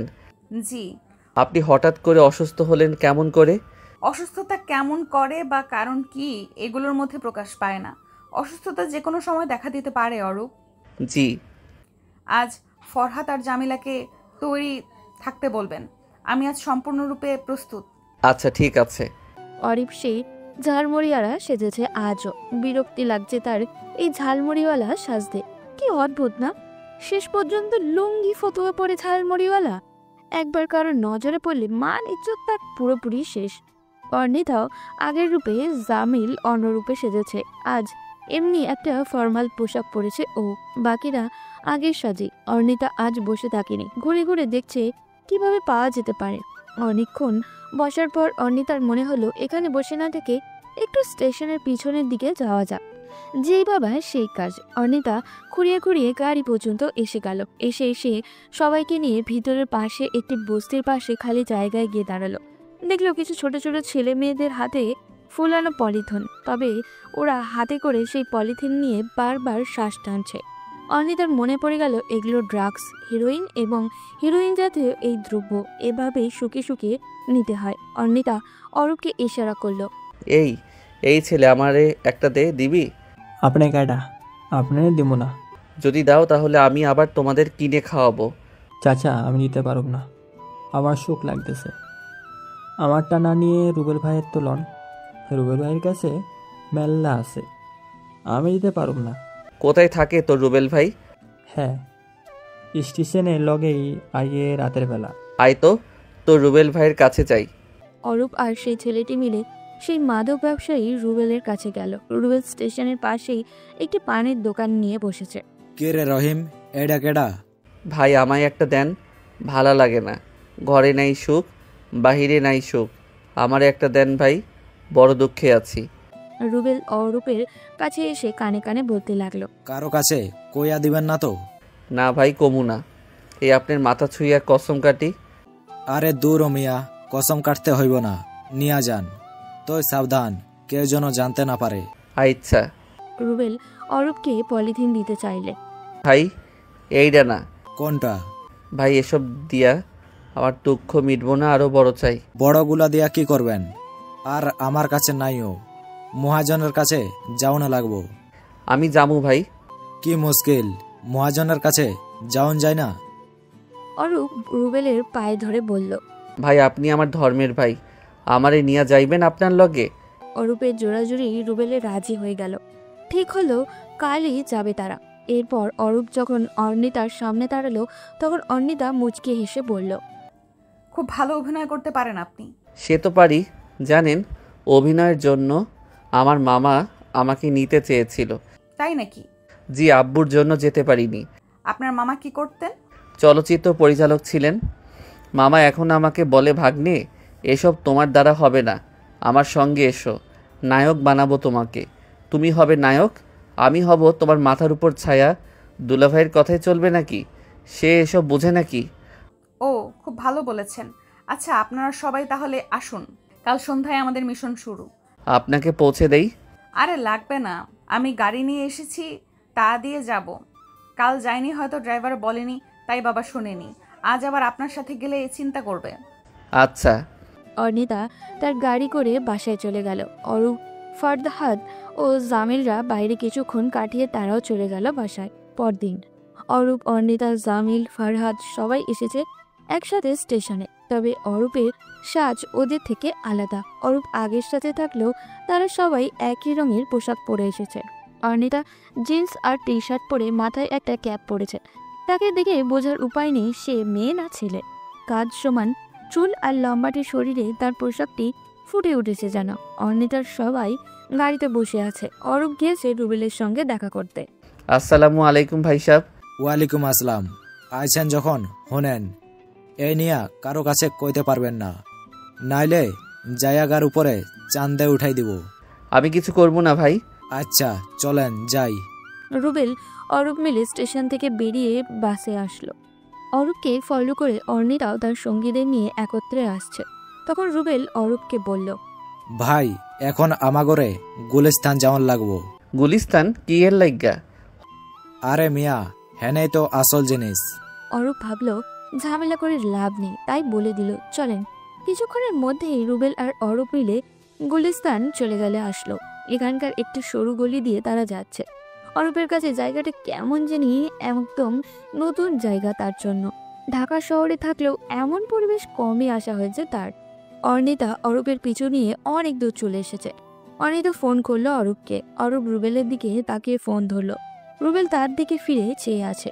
অরূপ ফোন ধরতেই অর্ণিতা আগেই বলে উঠল, হ বউ কও, কি কইবা? আপনি জায়গাটা ভালো করে চিনে রাখুন। বউ আমি তো গুলিস্তানের এই গলিতে আইছি। আচ্ছা শুনুন, ও যেন বুঝতে পারে। হ বউ বুঝছি, এত বুদ্ধি দেওয়ান লাগবো না। ভাবি ফোন করছে? হ, আমারে বুদ্ধি দেয় ঢাকা শহরে কেমনে চলতে হইব। অপর পাশ থেকে জামিল ফারাদ হাসছে। অর্ণিতা কঠিন মুখ করে বলে উঠল, বি সিরিয়াস, এটা কোনো হাস্যকর মুহূর্ত নয় যে হেসে যাবেন। Follow me. ফারাদ হাসি থামিয়ে চলতে লাগলো। নিরিবিলি জায়গা, কোনো মানুষ নেই। একটি কারখানার ভিতরে ঢুকলো তারা। এটি মূলত একটি পরিত্যক্ত ফ্যাক্টরি, গার্মেন্টস ফ্যাক্টরি হিসাবে কিছুই নেই এখানে। বাইরে সাইনবোর্ড অনুযায়ী ভিতরে তেমন কিছু একটা নেই। পুরনো কিছু সেলাই মেশিন আছে, তাও জায়গা তুলনায় অনেক কম। নেহাতে 3-4টে হবে। জায়গাটা এই অবৈধ ব্যবসায়ীদের জন্যই ঠিকই আছে। অরূপ ভালো করে দেখছে সবকিছু। দেখতে দেখতে রুবেলকে প্রশ্ন করে উঠল, রুবেল ভাই, মহাজন কই? অপেক্ষা করেন, আসতেছে। এই তো চলে আইব। অরূপ কিছুক্ষণ অপেক্ষা করতে লাগলো। আজ এই মহেন্দ্রক্ষণ সে ছাড়বে না। একটা কেস জিতে যাওয়া মানে তার জন্য স্পেশাল একটা মোমেন্ট। মহাজন আসলেও অন্যান্যদের সঙ্গে কথা বলতে বলতে রুবেলের সঙ্গে অরূপকে দেখে চমকে যান। কিরে রুবেল, এটা কে? ভাই, এ কালকে কইতা ছিল আপনার কাছে আইবার চাই, তাই আজ আমার লগে আপনার সাথে দেখা করার জন্য নিয়ে আইছি। মহাজন রুবেলকে ডেকে নিয়ে বলল, তুই কি ওকে সব বলছিস? হ মহাজন, সব কইছি। আরে শালা, করছিস কি? হারামজাদা কারে না কারে বলছে, এখন যদি আমাদের বিপদে ফেলে দেয়। আরে এইটা গিয়া বাইরে কিছুই কইব না। মহাজন রুবেলকে ধমক দিয়ে চুপ করে দিয়ে অরূপের কাছে আসলো। এরপর বলল, কি চাই তোর? মামা, আমারে ভালো মানের কিছু গাঁজা দেন। গাঁজা আবার ভালো মানের হয়? এই প্রথম শুনলাম। এই যেমন ধরেন বিদেশি বড় বড় বোতল খামু মামা। তোর চেহারা দেখছিস? ওগুলো কেনা তো দূরেই থাক, ধরতেও পারবি নাকি? মামা, আমার শান্তি নাই, ঘুম নাই, নিদ্রা নাই, একটা দেন। দূর হ। এই রুবেল, কারে ধরে নিয়ে আসলি? শোন, তুই এগুলো কিনতে পারবি না। পাও স্যার, স্যার কইছি। না, সারুম না। মহাজন তার পকেট থেকে পিস্তল নিয়ে অরূপকে গুলি করে বসলো। অরূপ একটা চিৎকার দিয়ে লুটিয়ে পড়ল মাটিতে। অরূপের লুকিয়ে রাখা ব্লুটুথের মাধ্যমে অর্ণিতা ও জামিলরাও সবাই গুলির শব্দ বাইরে থেকেই শুনেছে। অর্ণিতা ভয় পেয়ে গেল অরূপের কিছু হলো না তো। অরূপ একটু বাড়াবাড়ি বেশি করতে যায় সব সময়। অর্ণিতা ফরহাদকে উদ্দেশ্য করে বলে, ফরহাদ, আপনি বা বাকিরা সবাই থাকুন এখানে, আর আমি জামিল যাচ্ছি ভেতরে। জামিল, আমি যাবার পর আপনি যাবেন। অর্ণিতা সবাইকে এগুলো বলতে বলতে সে কারখানায় এসে ঢুকে পড়ল। অরূপকে গুলি করে হাতে পিস্তল নিয়ে দাঁড়িয়ে আছে মহাজন। রুবেল ও অন্যদের বকে যাচ্ছে। অরূপ পা ধরে কিছুক্ষণ কাতরাতে কাতরাতে সেখানেই পড়ে গেল। অর্ণিতা সেই বিল্ডিংয়ে ঢুকে পড়ল, হাতে তার একটি মাত্র পিস্তল। জামিল অর্ণিতার কথা শুনল না, সেও ভিতরে প্রবেশ করলো। অর্ণিতা ভিতরে ঢুকতেই দেখলো সেখানে অরূপ পড়ে রয়েছে। তার মহাজন তার লোকেদের সাথে বকাবকি করছে। মহাজন তার পিস্তল নিয়ে অরূপের মাথায় তাক করার আগেই অর্ণিতা তার হাতে গুলি করে দিল। লোকগুলো অর্ণিতাকে এই জায়গা থেকে ভয় পেয়ে গেল। অর্ণিতার গুলির আওয়াজে ফরহাদ আর তার লোকেরা হুড় মুড়িয়ে ঢুকে পড়ল। অর্ণিতা গুলি করে দৌড়ে এসে মহাজনের মাথায় তাক করবে সেই পিস্তল। এরপর ফরহাদকে উদ্দেশ্য করে বলল, ফরহাদ, অরূপকে নিয়ে আপনারা হাসপাতালে নিয়ে যান। আর শুনুন, এখানে কি হয়েছে তা বাইরে জানানোর প্রয়োজন নেই। আরেকটা কথা, অরূপের গুলি লেগেছে এটাও যেন কোথাও প্রকাশ না হয়। তখন ফরহাদ মহাজনকে দেখিয়ে অর্ণিতাকে বলল, কিন্তু ম্যাডাম, একে কি করব? একে নিয়ে যান কেরানীগঞ্জের জেল হসপিটালে। আর শুনুন, সেখানকার ওসিকে বলবেন একে যেন কড়া পাহারায় রাখা হয়। মোট কথা, ও সঙ্গী সাথীরা যেন টের না পায় ও আমাদের হাতে ধরা পড়েছে এবং আমাদের হাতে ওদের সব কিছু চলে এসেছে। ওদের সবাইকে আমাদের স্পেশাল ইনভেস্টিগেশন ব্রাঞ্চে নিয়ে যান, কোনোভাবেই এদের ছাড় দেওয়া যাবে না। মহাজনকে উঠিয়ে নিয়ে যাওয়া হয়েছে জেল হসপিটালে, আর তার সঙ্গেই সাথীদেরকেও নিয়ে অর্ণিতা তাদের অফিসে চলে গিয়েছে। সবাইকে স্পেশাল ব্রাঞ্চে পাঠিয়ে দিয়ে অর্ণিতা ডিরেক্টর স্যারের সঙ্গে দেখা করতে গিয়েছে। প্রত্যেকটা ব্রাঞ্চ বা প্রত্যেকটা সরকারি কর্মক্ষেত্রে একজন ডিরেক্টর বা মহাপরিচালক থাকে, আর এখানে একজন মহাপরিচালক আছেন। তিনি অর্ণিতাকে দেখে বললেন, অনিতা, তোমার কি মনে হয় ওর লোকেরা জানেনি? স্যার, আমি পুরোপুরি বলতে পারছি না, তবে আমার মনে হয় এই বিষয়টা গোপন রাখা প্রয়োজন। অনিতা, প্রত্যেকটা পদে শত্রুরা আঘাত করার আগেই বা মাঠে নামার আগে তাদের প্রতিপক্ষের ক্ষমতা সম্পর্কে ধারণা করেই নামে। এটা নিশ্চয়ই জানো। যদি আরেকটু সহজ করে বলি, তার আগে থেকেই আমাদের সম্পর্কে সব জানতো। তাহলে কি মনে হয়, তোমাকে বা তোমার সেই মহাজনকে তারা দ্বিতীয়বার সুযোগ দিবে? কখনোই তারা তাকে সুযোগ দেবে না। এই সমস্ত অপরাধের আর অপরাধীদের পিছনে বড় হাত আছে। সেই সব হাতগুলো খুব বড় হয়। আমরা তাদের দেখতে তো পারবো, তবে ধরতে বা ছুঁতে পারবো না। তাহলে আমরা এখন কি করব স্যার? আমাদের সহকর্মী হসপিটালের বেডে পড়ে আছে। ওরা হাজার হাজার অন্যায় করে ওরা পার পেয়ে যাবে, আর আমাদের মতো সৎ কর্মঠ অফিসাররা ওদের হাতে পুতুল হয়ে থাকবে। শান্ত হও অনিতা, তোমার বাবার গর্ব তুমি। ঠান্ডা মাথায় সব কাজ করো। অরূপকে নিয়ে আমিও অবাক হয়ে গেছি, এটা চিন্তার বিষয়। তবে তোমাকে সবকিছু ঠান্ডা মাথায় ভাবতে হবে। ওরা এখন হয়তো সবকিছু জেনে নিজেদের স্থান পরিবর্তন করে ফেলেছে। অর্ণিতা মাথা নিচু করে জি স্যার বলে চলে যেতে নিলে পিছন থেকে ডিরেক্টর স্যার বললেন, আমাদের এখন অরূপকে দেখে আসা উচিত। ওদিকে অরূপকে আইসিইউতে রাখা হয়েছে। অপারেশন করে গুলি বের করে ফেলেছে ডাক্তাররা। অরূপ এখন গভীর নেতায় আচ্ছাদিত। পাশেই অরূপের মা কান্না করছে। অরূপের বাবার মুখে কোনো শব্দ নেই, পাথর হয়ে বসে আছেন তিনি। অরূপদের আত্মীয় স্বজনদের কাউকে জানানো হয়নি অরূপের ব্যাপারে, কারণ উপর মহল থেকে নিষেধ করা হয়েছে অরূপের গুলিবুদ্ধির কথা যেন কেউ না জানে। তার গুলি লাগার কথা জানা মানে সাধারণ মানুষের মধ্যে আতঙ্ক সৃষ্টি করা। অর্ণিতা আইসিইউর বাইরে অবস্থানরত অরূপের মায়ের কাছে গিয়ে বসল। সন্তান এমন অপ্রত্যাশিত দুর্ঘটনা হয়তো কোনো মাই চান না। শান্ত হন আন্টি, ভেঙে পড়বেন না, সব ঠিক হয়ে যাবে। কিভাবে শান্ত হব মা? আমার ছেলেটার হঠাৎ করে এমন কেন হলো? ও তো সুস্থই ছিল, তাহলে হঠাৎ এমন কেন হলো? তুমি কি বলতে পারো মা? কি হয়েছিল আমাকে বলতে পারো একটু? অর্ণিতা তারপর তাকে সব খুলে বলতে লাগলো। প্রথম থেকে সব শোনার পর তিনি নিজেও আটকে ওঠেন। অরূপের সব শুনে ডুকরে কেঁদে ওঠেন। মামুনি, তোমাকে অসংখ্য ধন্যবাদ। তুমি যদি সঠিক সময় না পৌঁছাতে তাহলে কি সর্বনাশী না হতো? দোয়া করি মা দীর্ঘজীবী হও। আজ তুমি বা তোমরা সবাই সময় মতো না গেলে কি সর্বনাশী না হতো? অর্ণিতা তাকে বুঝিয়ে শান্ত করে উঠে দাঁড়ালো। ডিরেক্টর স্যার ডাক্তারদের সঙ্গে দেখা করে কথা বলছেন। অরূপ এখনও আইসিইউতে, একটু সুস্থ হলেই কেবিনে ট্রান্সফার করা হবে। ডিরেক্টর স্যার সবার সাথে অরূপের বিষয়ে আলোচনা করে বেরিয়ে গেলেন। অর্ণিতাও কিছুক্ষণ কথা বলে আবার চলে গেল অফিসে। ইনভেস্টিগেশন সেন্টারে এসেছে অর্ণিতা। হাত ঘড়িতে সময় রাত 12:20। ঘড়ি দেখতে দেখতে অর্ণিতা তার পাশের লোকটিকে বলে উঠল, আর একটু পানি ছিটা দিন তো, কম হয়ে গেছে। আবারও এক বালতি পানি চোখে মুখে ঢেলে দেওয়া হলো লোকটির চোখে। লোকটিকে টেনে একটা চেয়ারে বসানো হলো। অর্ণিতা বেশ কিছুক্ষণ দম নিয়ে লোকটিকে বলল, সময় নষ্ট না করে বল, ওই মহাজন ছাড়া আর কে এই পথে আছে? লোকটি নিভু নিভু চোখে অর্ণিতার দিকে তাকিয়ে আছে। অর্ণিতা ধমক দিয়ে বলল, কি হলো বল। বুঝেছি, এইভাবে হবে না, ওকে নিয়ে চলুন আমাদের টর্চার সেলে। অর্ণিতার কথা মতো লোকটি এবার টর্চার সেলে নিয়ে যাওয়া হলো। অর্ণিতা চেয়ারে বসে আছে।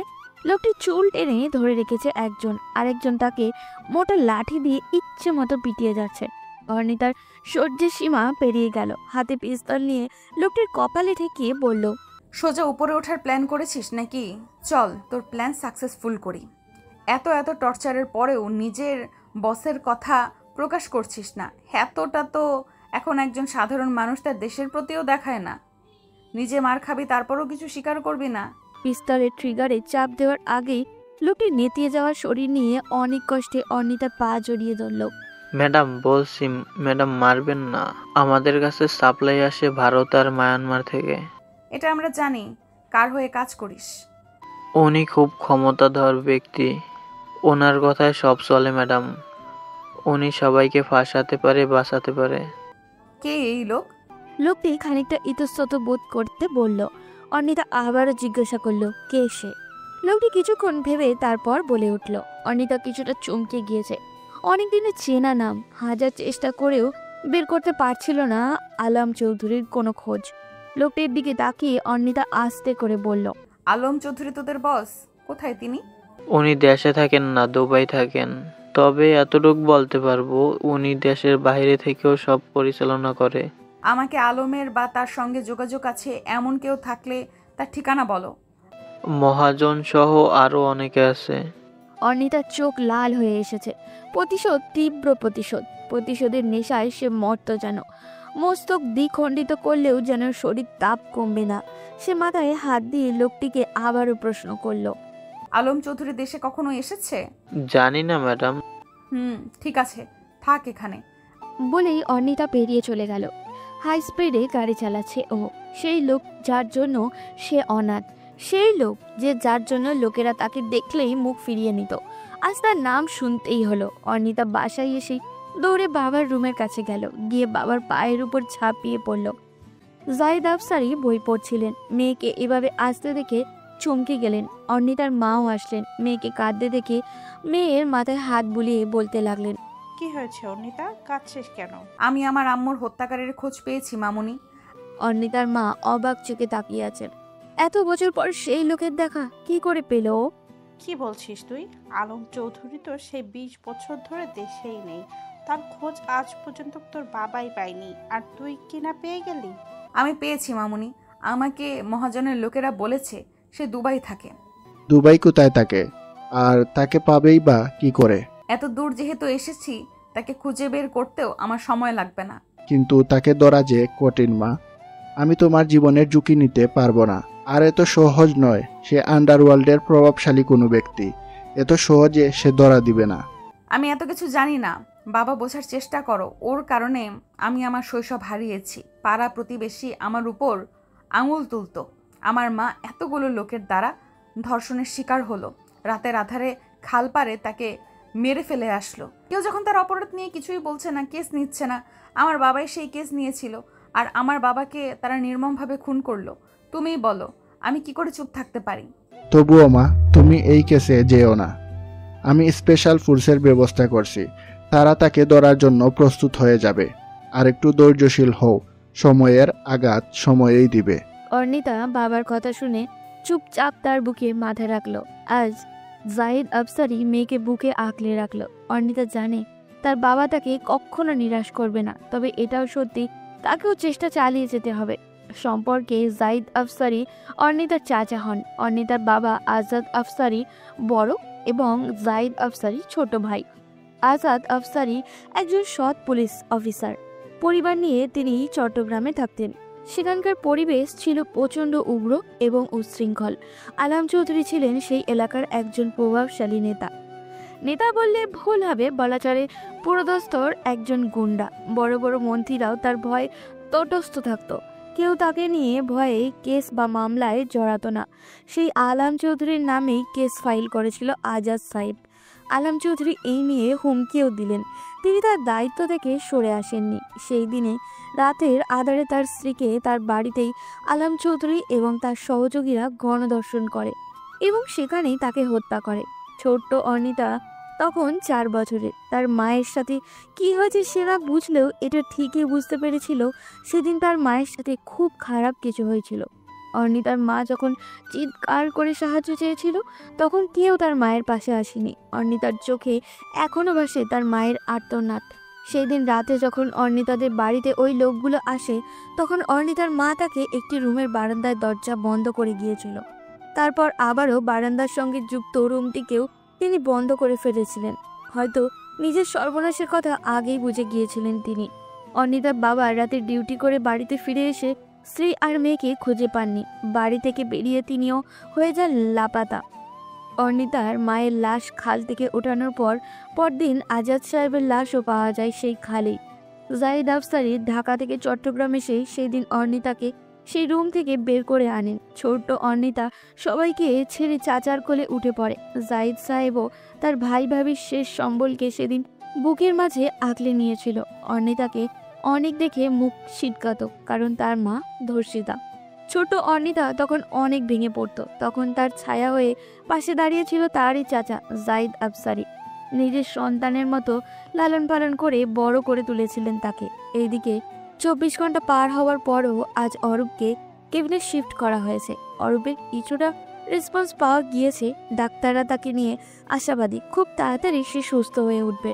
অর্নিতা অরূপকে দেখতে এসেছে আজ। অরূপ কিছুক্ষণ আগেই চোখ খুলেছে। কথা বলতে না পারলেও সবার দিকে তাকিয়ে থাকে। খুব কষ্ট হচ্ছে তার কথা বলতে। অর্নিতা তার পাশেই দাঁড়িয়ে আছে। অর্নিতা অরূপের পাশে এসে বলে, খুব কি কষ্ট হচ্ছে আপনার অরূপ? অরূপ মাথা নাড়িয়ে সায় জানালো, তার কষ্ট হচ্ছে ভীষণ। অর্নিতা তখন বেশ মায়াবী কণ্ঠে বলল, ঠিক হয়ে যাবেন আপনি, একটু সময় লাগবে। আপনি সুস্থ হন, আমরা আবারও একসাথে কাজ করব। অরূপ একটা মুচকি হাসি দিয়ে দিল। অর্নিতাও তার সাথে সাথেই হেসে উঠল। অরূপ অর্নিতার সাথে কথা বলি তার মা বাবার দিকে একবার তাকালো। অর্নিতা তা বুঝতে পেরে তার হাতের মুঠোয় নিজের হাত নিয়ে বলে উঠল, চিন্তা করবেন না, সব ঠিক হয়ে যাবে। আপনি সুস্থ হলে আঙ্কেল আন্টিও আর কান্না করবে না। তাদের একমাত্র সন্তান আপনি। আপনার চিন্তায় তারা সারাদিন চিন্তিত। অরূপ মন্ত্রমুগ্ধের মতো চেয়ে আছে অর্নিতার দিকে। এই মেয়েকে সে সব সময় একটা কঠিন কঠিন ভাব নিয়ে চলতে দেখেছিল। এই মেয়েকেই সে সব সময় সবার সঙ্গে শক্তভাবে কথা বলতে দেখেছিল। আর আজ এই মেয়েকেই সে এতটা নরমভাবে কথা বলতে দেখলো। আসলেই নারী জাতি সব সময় সব জায়গায় সব পরিস্থিতিকে নিজেকে নিখুঁতভাবে মানিয়ে নিতে পারে। কথাটা একদম যুক্তিসঙ্গত। অরূপ অর্নিতার মুখের দিকে তাকিয়ে থাকার কারণ অর্নিতা তাকে প্রশ্ন করল, কি হয়েছে অরূপ? ব্যথা করছে? বুকে ব্যথা করছে? অরূপ বুকের উপর ইশারা করে এখানে। অর্নিতা ব্যস্ত হয়ে বলে, আপনার কি বেশি ব্যথা করছে? অরূপ অর্নিতাকে ব্যস্ত হতে দেখে আবারও মাথা নাড়িয়ে জানালো, তেমন কিছু নয়। অর্নিতা উঠতে যাবে, অরূপ তার হাত ধরে বসেই ইশারা করলো। অর্নিতা বসে পড়ল আবারও। অর্নিতা কিছুক্ষণ বসে তার সঙ্গে সময় কাটিয়ে বেরিয়ে পড়ল অফিসের জন্য। অফিসে এসে ডিরেক্টর স্যারের সঙ্গে কথা বলল অর্নিতা। অরূপ কিছুটা সুস্থ হওয়ার পর মহাজনের উপরে কঠোর নজরদারি রেখে তাকে সেই এলাকায় আবারও পাঠিয়ে দেওয়া হবে। ডিলারদের মাধ্যমে যে করেই হোক অর্নিতা আলম চৌধুরীর খোঁজ বের করেই ছাড়বে। ইন্টারন্যাশনাল মাফিয়াদের উপর আমাদের অফিসারদের নজর আছে। মনে পড়েছে আমাদের একজন স্পেশাল ডিপার্টমেন্টের অফিসার আছেন, যিনি আন্ডারওয়ার্ল্ডের এসব কাজে খুব দক্ষ। আমি যতটুকু জানি সে সেখানকার সেই লোকদের সঙ্গে খুব সহজে মিশে গিয়েছে। তাকে এখনও কেউ চিনতে পারেনি, কারণ সেও তোমার মতো চাকরিতে জয়েন দেওয়ার পর নিজের পরিচয় লুকিয়ে দুবাই চলে গিয়েছে। এক্ষেত্রে সে খুব চৌকস, এটা আমি বলতে পারি। তুমি চাইলে আমি তোমাকে সব তথ্য বের করে দিতে পারি। আপনি আমাকে তার সাথে যোগাযোগ করতে সাহায্য করুন স্যার। আমি চাই আমার বাবা মায়ের খুনিকে নিজের হাতে ধরতে এবং তার উপর দেশের সর্বোচ্চ শাস্তি প্রয়োগ করতে। অবশ্যই তোমার ইচ্ছে পূরণ হবে, আমি সেই আশাই করি তোমার থেকে। অর্নিতা স্যারের সঙ্গে কথা বলে বেরিয়ে গেল বাইরে।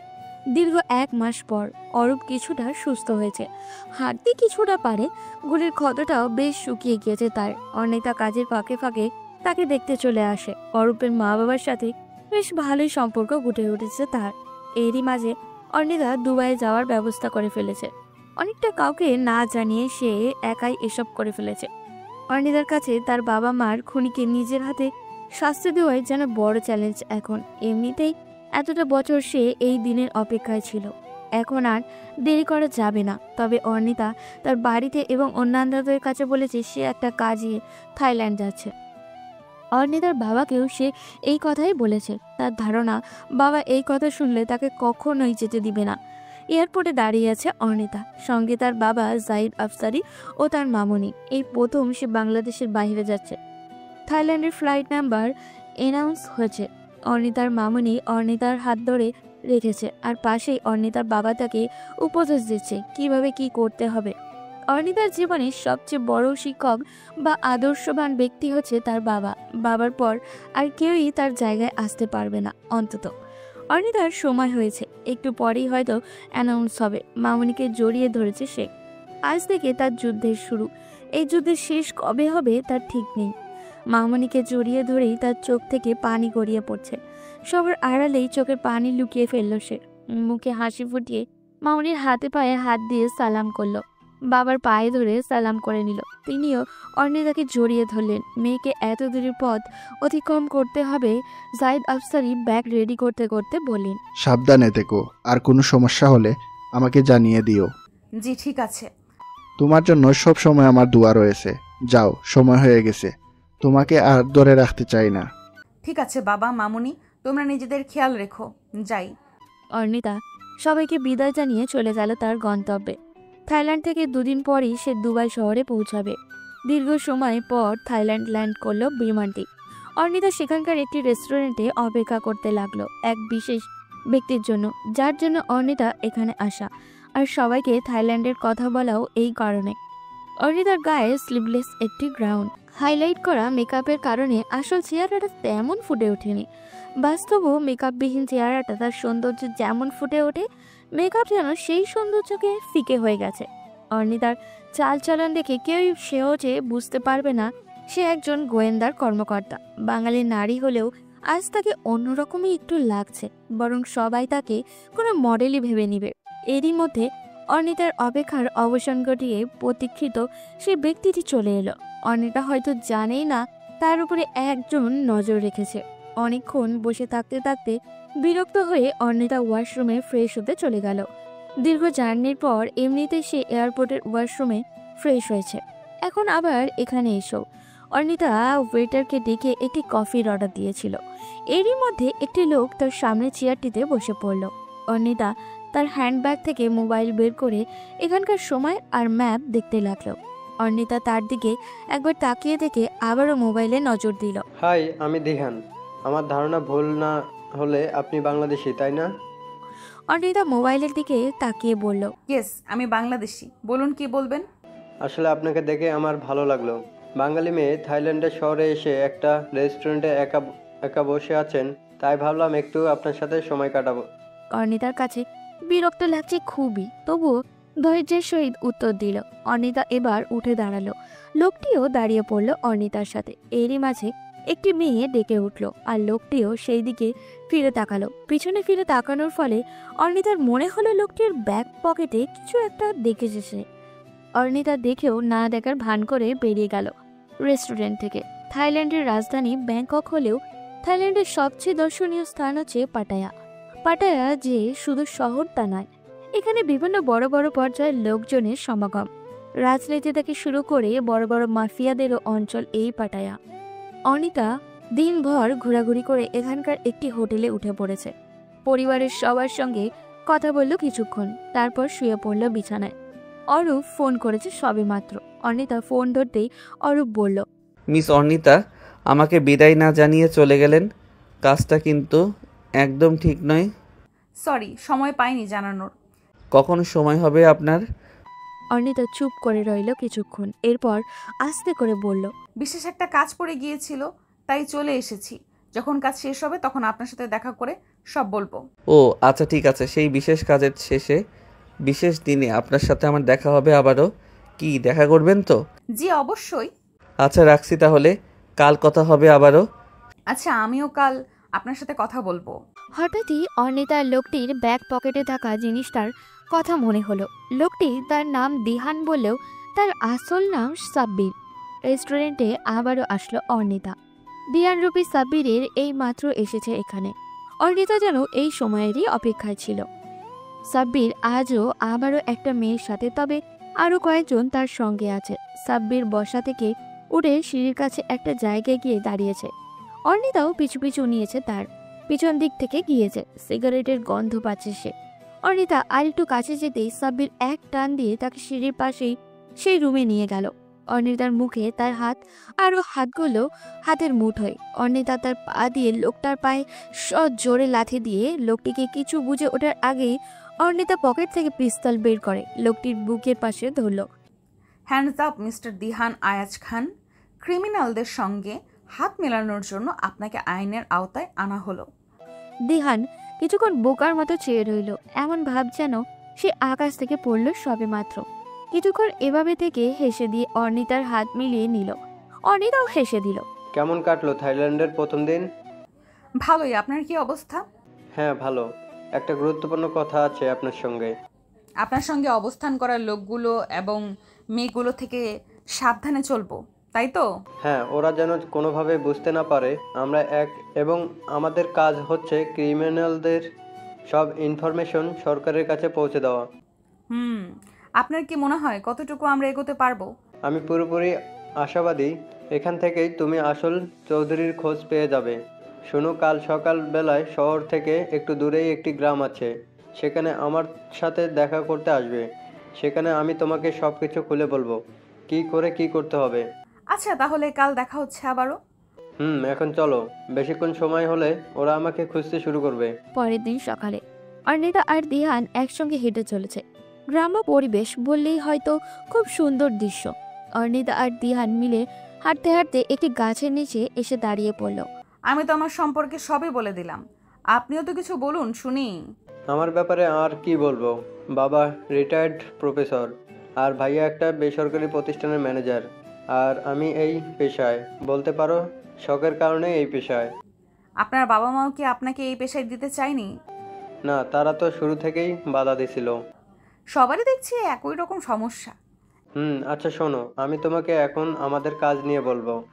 এখানকার একটি হোটেলে আলম চৌধুরীর লোকজন অনেক মেয়েকে আটকে রেখে দেহ ব্যবসা করাচ্ছে, আর কিছু নতুন মেয়েকেও ধরে এনেছে যারা প্রায় কিশোরীর বয়সের। শুধু ও নয়, এখনও আরও বড় বড় আন্ডারওয়ার্ল্ডের আসামি আছে যাদের ধরা প্রায় কঠিন। ওদের অনেক লোকজন আছে এবং এরা চক্রবদ্ধভাবে এই কাজ সংযুক্ত রয়েছে। আমার সঙ্গে সেদিন যাদের যাদের দেখেছো তারাও সেই পেশায়। এখন আমাকে কি করতে হবে? বেশি কিছু না, তুমি শুধু ওদের জানিয়ে দেবে তুমি আমার মাধ্যমে এই পেশায় এসেছো। আর কিছুই করতে হবে না তোমাকে শুধু একটাই কাজ করতে হবে, ওদের উপর তোমার বিশ্বাস অর্জন করাতে হবে। এক কথায় ওদের চালচলন, কথাবার্তা, ওদের সব কিছু অনুসরণ করতে হবে, কারণ এরা সাধারণ কোনো ক্রিমিনাল না। এরা সব কিছু নিখুঁতভাবে করতে পছন্দ করে। ওরা প্রথম অবস্থায় নজর রাখতে পারে, তাই তোমাকে সব অবস্থায় মানিয়ে নিতে হবে। আর আমি তো আছি তোমার পার্টনার হিসেবে। অর্ণিতা হেসে দিয়ে বলল, পার্টনার চলুন। রাতের শহরে সৌন্দর্য যেন ফুটে উঠেছে পাটায়া শহরে। আলোর ঝলকানিতে যেন চোখ ঝলসে যাচ্ছে। শহরের উন্মাদনা যেন বেড়ে উঠেছে এই শহরের মানুষদের উপরে। দলে দলে সবাই বেরিয়ে পড়ছে। রাতের পাটায়াতে ক্লাবগুলো বেশ জমে ওঠে। ক্লাবের ভিতরে ঢুকতেই নজর পড়ল কিছু ছেলে মেয়ে বাইরে যে যার মতো বসে সিগারেট খাচ্ছে আর বসে বসে গল্প করছে। অর্ণিতা ওদের দিকে একটু নজর দিয়ে ভিতরে প্রবেশ করলো। ক্লাবে নাচ গানের আসর জমেছে। ছেলে বুড়ো থেকে সবার সামনে তালে মদ্যপান করে নেশায় বুঁদ হয়ে নেচে যাচ্ছে। অর্ণিতাও কিছুটা তাদেরই মতনই সেজেছে।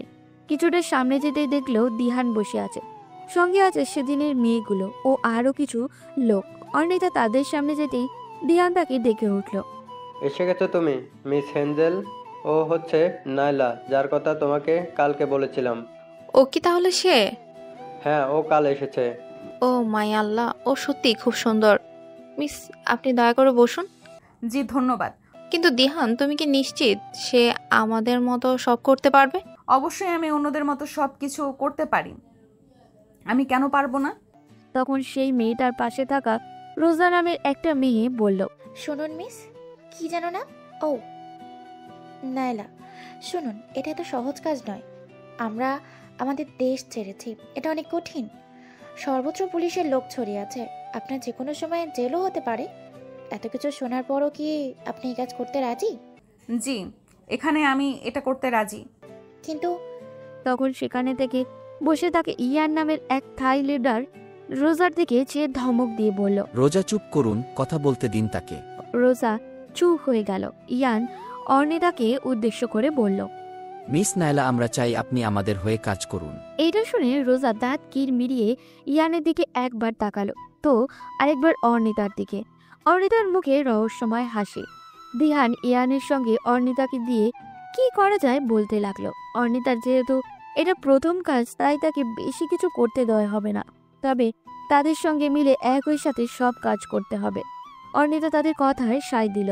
অর্ণিতাকে নিয়ে তারা সবাই মিলে দুবাই শহরে যাবে। সঙ্গে নিয়ে যাবে পাচার করা সেই তরুণীগুলোকে। যাদের তারা বলেছিল মিডিয়ায় কাজ ধরিয়ে দিবে। অসহায় মেয়েগুলো নিম্নবিত্ত পরিবার থেকে আগত।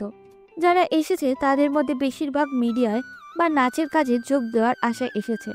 অনেকেই জীবিকার তাগিদেতে এসেছে যদি কিছু করা যায়, কিন্তু তারা হয়তো জানেই না তাদেরকে নিয়ে এমন জঘন্য খেলায় মেতে উঠেছে এক শ্রেণীর মানুষ নামের অমানুষগুলো। অর্ণিতাকে নিয়ে আসা হলো একটি বিল্ডিংয়ে, সঙ্গে দিহানও এসেছে। বিল্ডিংটাতে ঢোকার পরে সবগুলো মেয়ে জড়ো হয়ে হুমড়ি খেয়ে পড়ল দিহানকে দেখে। কেউ বলছে কবে দুবাই যাবে, কেউ জেরা করছে কেন এত দেরি হচ্ছে। মেয়েগুলোর মুখও কেমন চুপসে গেছে। দীর্ঘ 15 দিন এখানে রয়েছে, তাদের আটকে রেখে পশ্চিমা সাজে গড়ে তোলা হয়েছে। বাঙালিয়ানার কোনো কিচ্ছুই নেই, কাউকে ইচ্ছের বিরুদ্ধে নাচাচ্ছে। দিহান সবাইকে উদ্দেশ্য করে, এই শোনো তোমরা, এই তোমাদের নতুন ম্যাম, এর নাম নাইলা। ওর কথা মতো ভালোভাবে চলবে, ওর অবাধ্য হবে না, নাহলে শাস্তি পেতে হবে। শাস্তি কি পেতে চাও তোমরা? অর্ণিতার কাছে মেয়েগুলোর মুখ দেখে মনে হলো ভয় পেয়েছে তারা। সবার দিকে এক নজর চোখ বোলানোর পর যা বুঝলো সবাই যে যার কাজে চলে যাচ্ছে। কিশোরী বয়সের এই মেয়েদের চঞ্চলতার বয়স, সেই বয়সে এই পাচারকারীদের হাতে পড়া যেন এক ভয়ঙ্কর কল্পনা। মেয়েগুলো তো তা জানেই না। অর্ণিতা তাদের সামনে গিয়ে দাঁড়িয়ে বলল, শোনো তোমরা, আজ আমি তোমাদের কিছু শিখাবো, শিখবে কি তোমরা? মেয়েগুলোর মধ্যে থেকে ভয়ে ভয়ে বলল, জি শিখব। অর্ণিতা দিহানের পাশে গিয়ে বলল, শোনেন, ওদের পাশের ওই মহিলাকে চলে যেতে বলুন। কেন? যা বলছে তাই করুন। উল্টাপাল্টা কিছু করো না। উপরে দেখো সিসি ক্যামেরা, এখানে কিন্তু স্পিকারও আছে। অর্ণিতা একবার উপরের দিকে তাকিয়ে মুচকি হাসলো, এরপর দিহানের দিকে তাকিয়ে বলল, দেখেছি, আপনি যান। দিহান মহিলাগুলোকে নিয়ে বের হয়ে গেল। তখন মেয়েগুলোর দিকে তাকিয়ে বলল, মেয়েরা সবাই আমার কথা মন দিয়ে শোনো। শুধু কি নাচলে হবে? আজ আমি তোমাদের সেফটি নিয়ে কথা বলবো, শুনবে কি তোমরা? জি শুনবো। কারাটে শিখেছো তোমরা? অর্ণিতা হাসলো, এরপর আস্তে আস্তে এগিয়ে যেতে বলল, ফাইটিং করতে দেখেছো কখনো? এবার সবাই একসাথে বলে উঠল জি। অর্ণিতা এবারও শুধু হাসলো, এরপর মেয়েগুলোর দিকে তাকিয়ে বলল, আজ আমি তোমাদের কিছু টিপস এবং ট্রিক্স শিখাবো, যেটা আমি আমার স্কুলে এবং কলেজ লাইফে শিখে এসেছি। সবাই বেশ অবাক হয়েছে তাকিয়ে আছে। অর্ণিতা তাদের কিছু বেসিক এবং সর্বপ্রথম পর্যায়ের ক্যারাটে ট্রিক্স শিখিয়ে দিল, যেটা প্রায় প্রত্যেকটা মেয়েকেই শেখানো হয় প্রাথমিক পর্যায়ে কোনো হামলা বা নিগ্রহের থেকে বাঁচতে। অর্ণিতা বেরিয়ে আসার সময় হেসে বলল, হাসো সবাই হাসো। শোনো, আমি যে কয়দিন আছি তোমরা সব ধরনের ট্রিক্স শিখাবো। মেয়েগুলো প্রাণ ভরে হেসে যাচ্ছে। অর্ণিতার মনে হলো একটু আগের ঘুমট ভরা মুখগুলো যেন প্রাণ হারা ছিল, এখন সেই মুখগুলোতেই যেন প্রাণের সঞ্চার হয়েছে। অর্ণিতা মেয়েগুলোর সঙ্গে কিছুক্ষণ সময় কাটিয়ে বেরিয়ে এলো। হোটেলে এসে সে তার মুখের মেকআপ তুলে ফেলল। মেকআপের আড়ালে লুকোনো সেই প্রতিচ্ছবির দিকে একবার তাকালো। আড়ালেও সে যেমন, সবার সামনেও ঠিক তেমনই। তারই মাঝে নেই কোনো খুঁত, আছে শুধু ক্ষত। ক্ষুদ্র নয়, বিরাট সেই ক্ষত। এই ক্ষত সেরে যাওয়ার মতো নয়, বিষ ফোড়ার মতো বিধ্বস্ত করে ছাড়ে এই ক্ষত। অর্ণিতা ওয়াশরুম থেকে বেরিয়ে ফোন হাতে নিয়ে দেখলো বাবার ফোন। সঙ্গে সঙ্গে বাবার ফোন কল করে কথা বলতে লাগলো। পরের দিন সকালবেলা দরজায় তীব্র নখ বেজে উঠল। ঘুম ঘুম চোখে টলতে টলতে দরজা খুলে বিস্ময় তার চোখগুলো কুঁচকে এলো। সাদা ও লালের সংমিশ্রণে একটি লিলি ফুলের তোড়া। সুন্দর সেই ফুলের তোড়া যেন তাকে টানছে। সব ধরনের ইচ্ছাকে বিসর্জন দিয়ে হোটেলের রুম থেকে বের হলো সে। কে দিয়েছে এই ফুলের তোড়া? আশেপাশে তো কাউকেই দেখতে পাচ্ছে না। লিলি ফুলের তোড়াটা ছুঁতে গিয়ে এক পা পিছিয়ে গেল সে। কেউ তো ইচ্ছে করে ওর ক্ষতি করার উদ্দেশ্য দিতে পারে। রুমে এসে হোটেল সার্ভিসের লোকেদের ফোন করলো সে। হ্যালো, রুম নাম্বার 31, আপনি কি এই রুমের সার্ভিসের দায়িত্বে আছেন? ইয়েস ম্যাডাম, বলুন। কেউ কি আমার রুমে এসেছিল? না ম্যাডাম। আপনারা প্লিজ রিসেপশন দেখে বলুন কেউ কি এসেছিল। ওকে ম্যাডাম, দেখে জানাচ্ছি। অর্ণিতা রুম সার্ভিসের সঙ্গে কথা বলে আবারও গিয়ে ফুলের তোড়ার সামনে দাঁড়ালো। নাকে একটি মাস্ক পরে নিল। লিলি ফুলের ঘ্রাণ তার খুব প্রিয়। এতটা প্রিয় ঘ্রাণ হওয়ার পরেও মাস্ক পরে ফুলের তোড়ায় হাত দিল সে।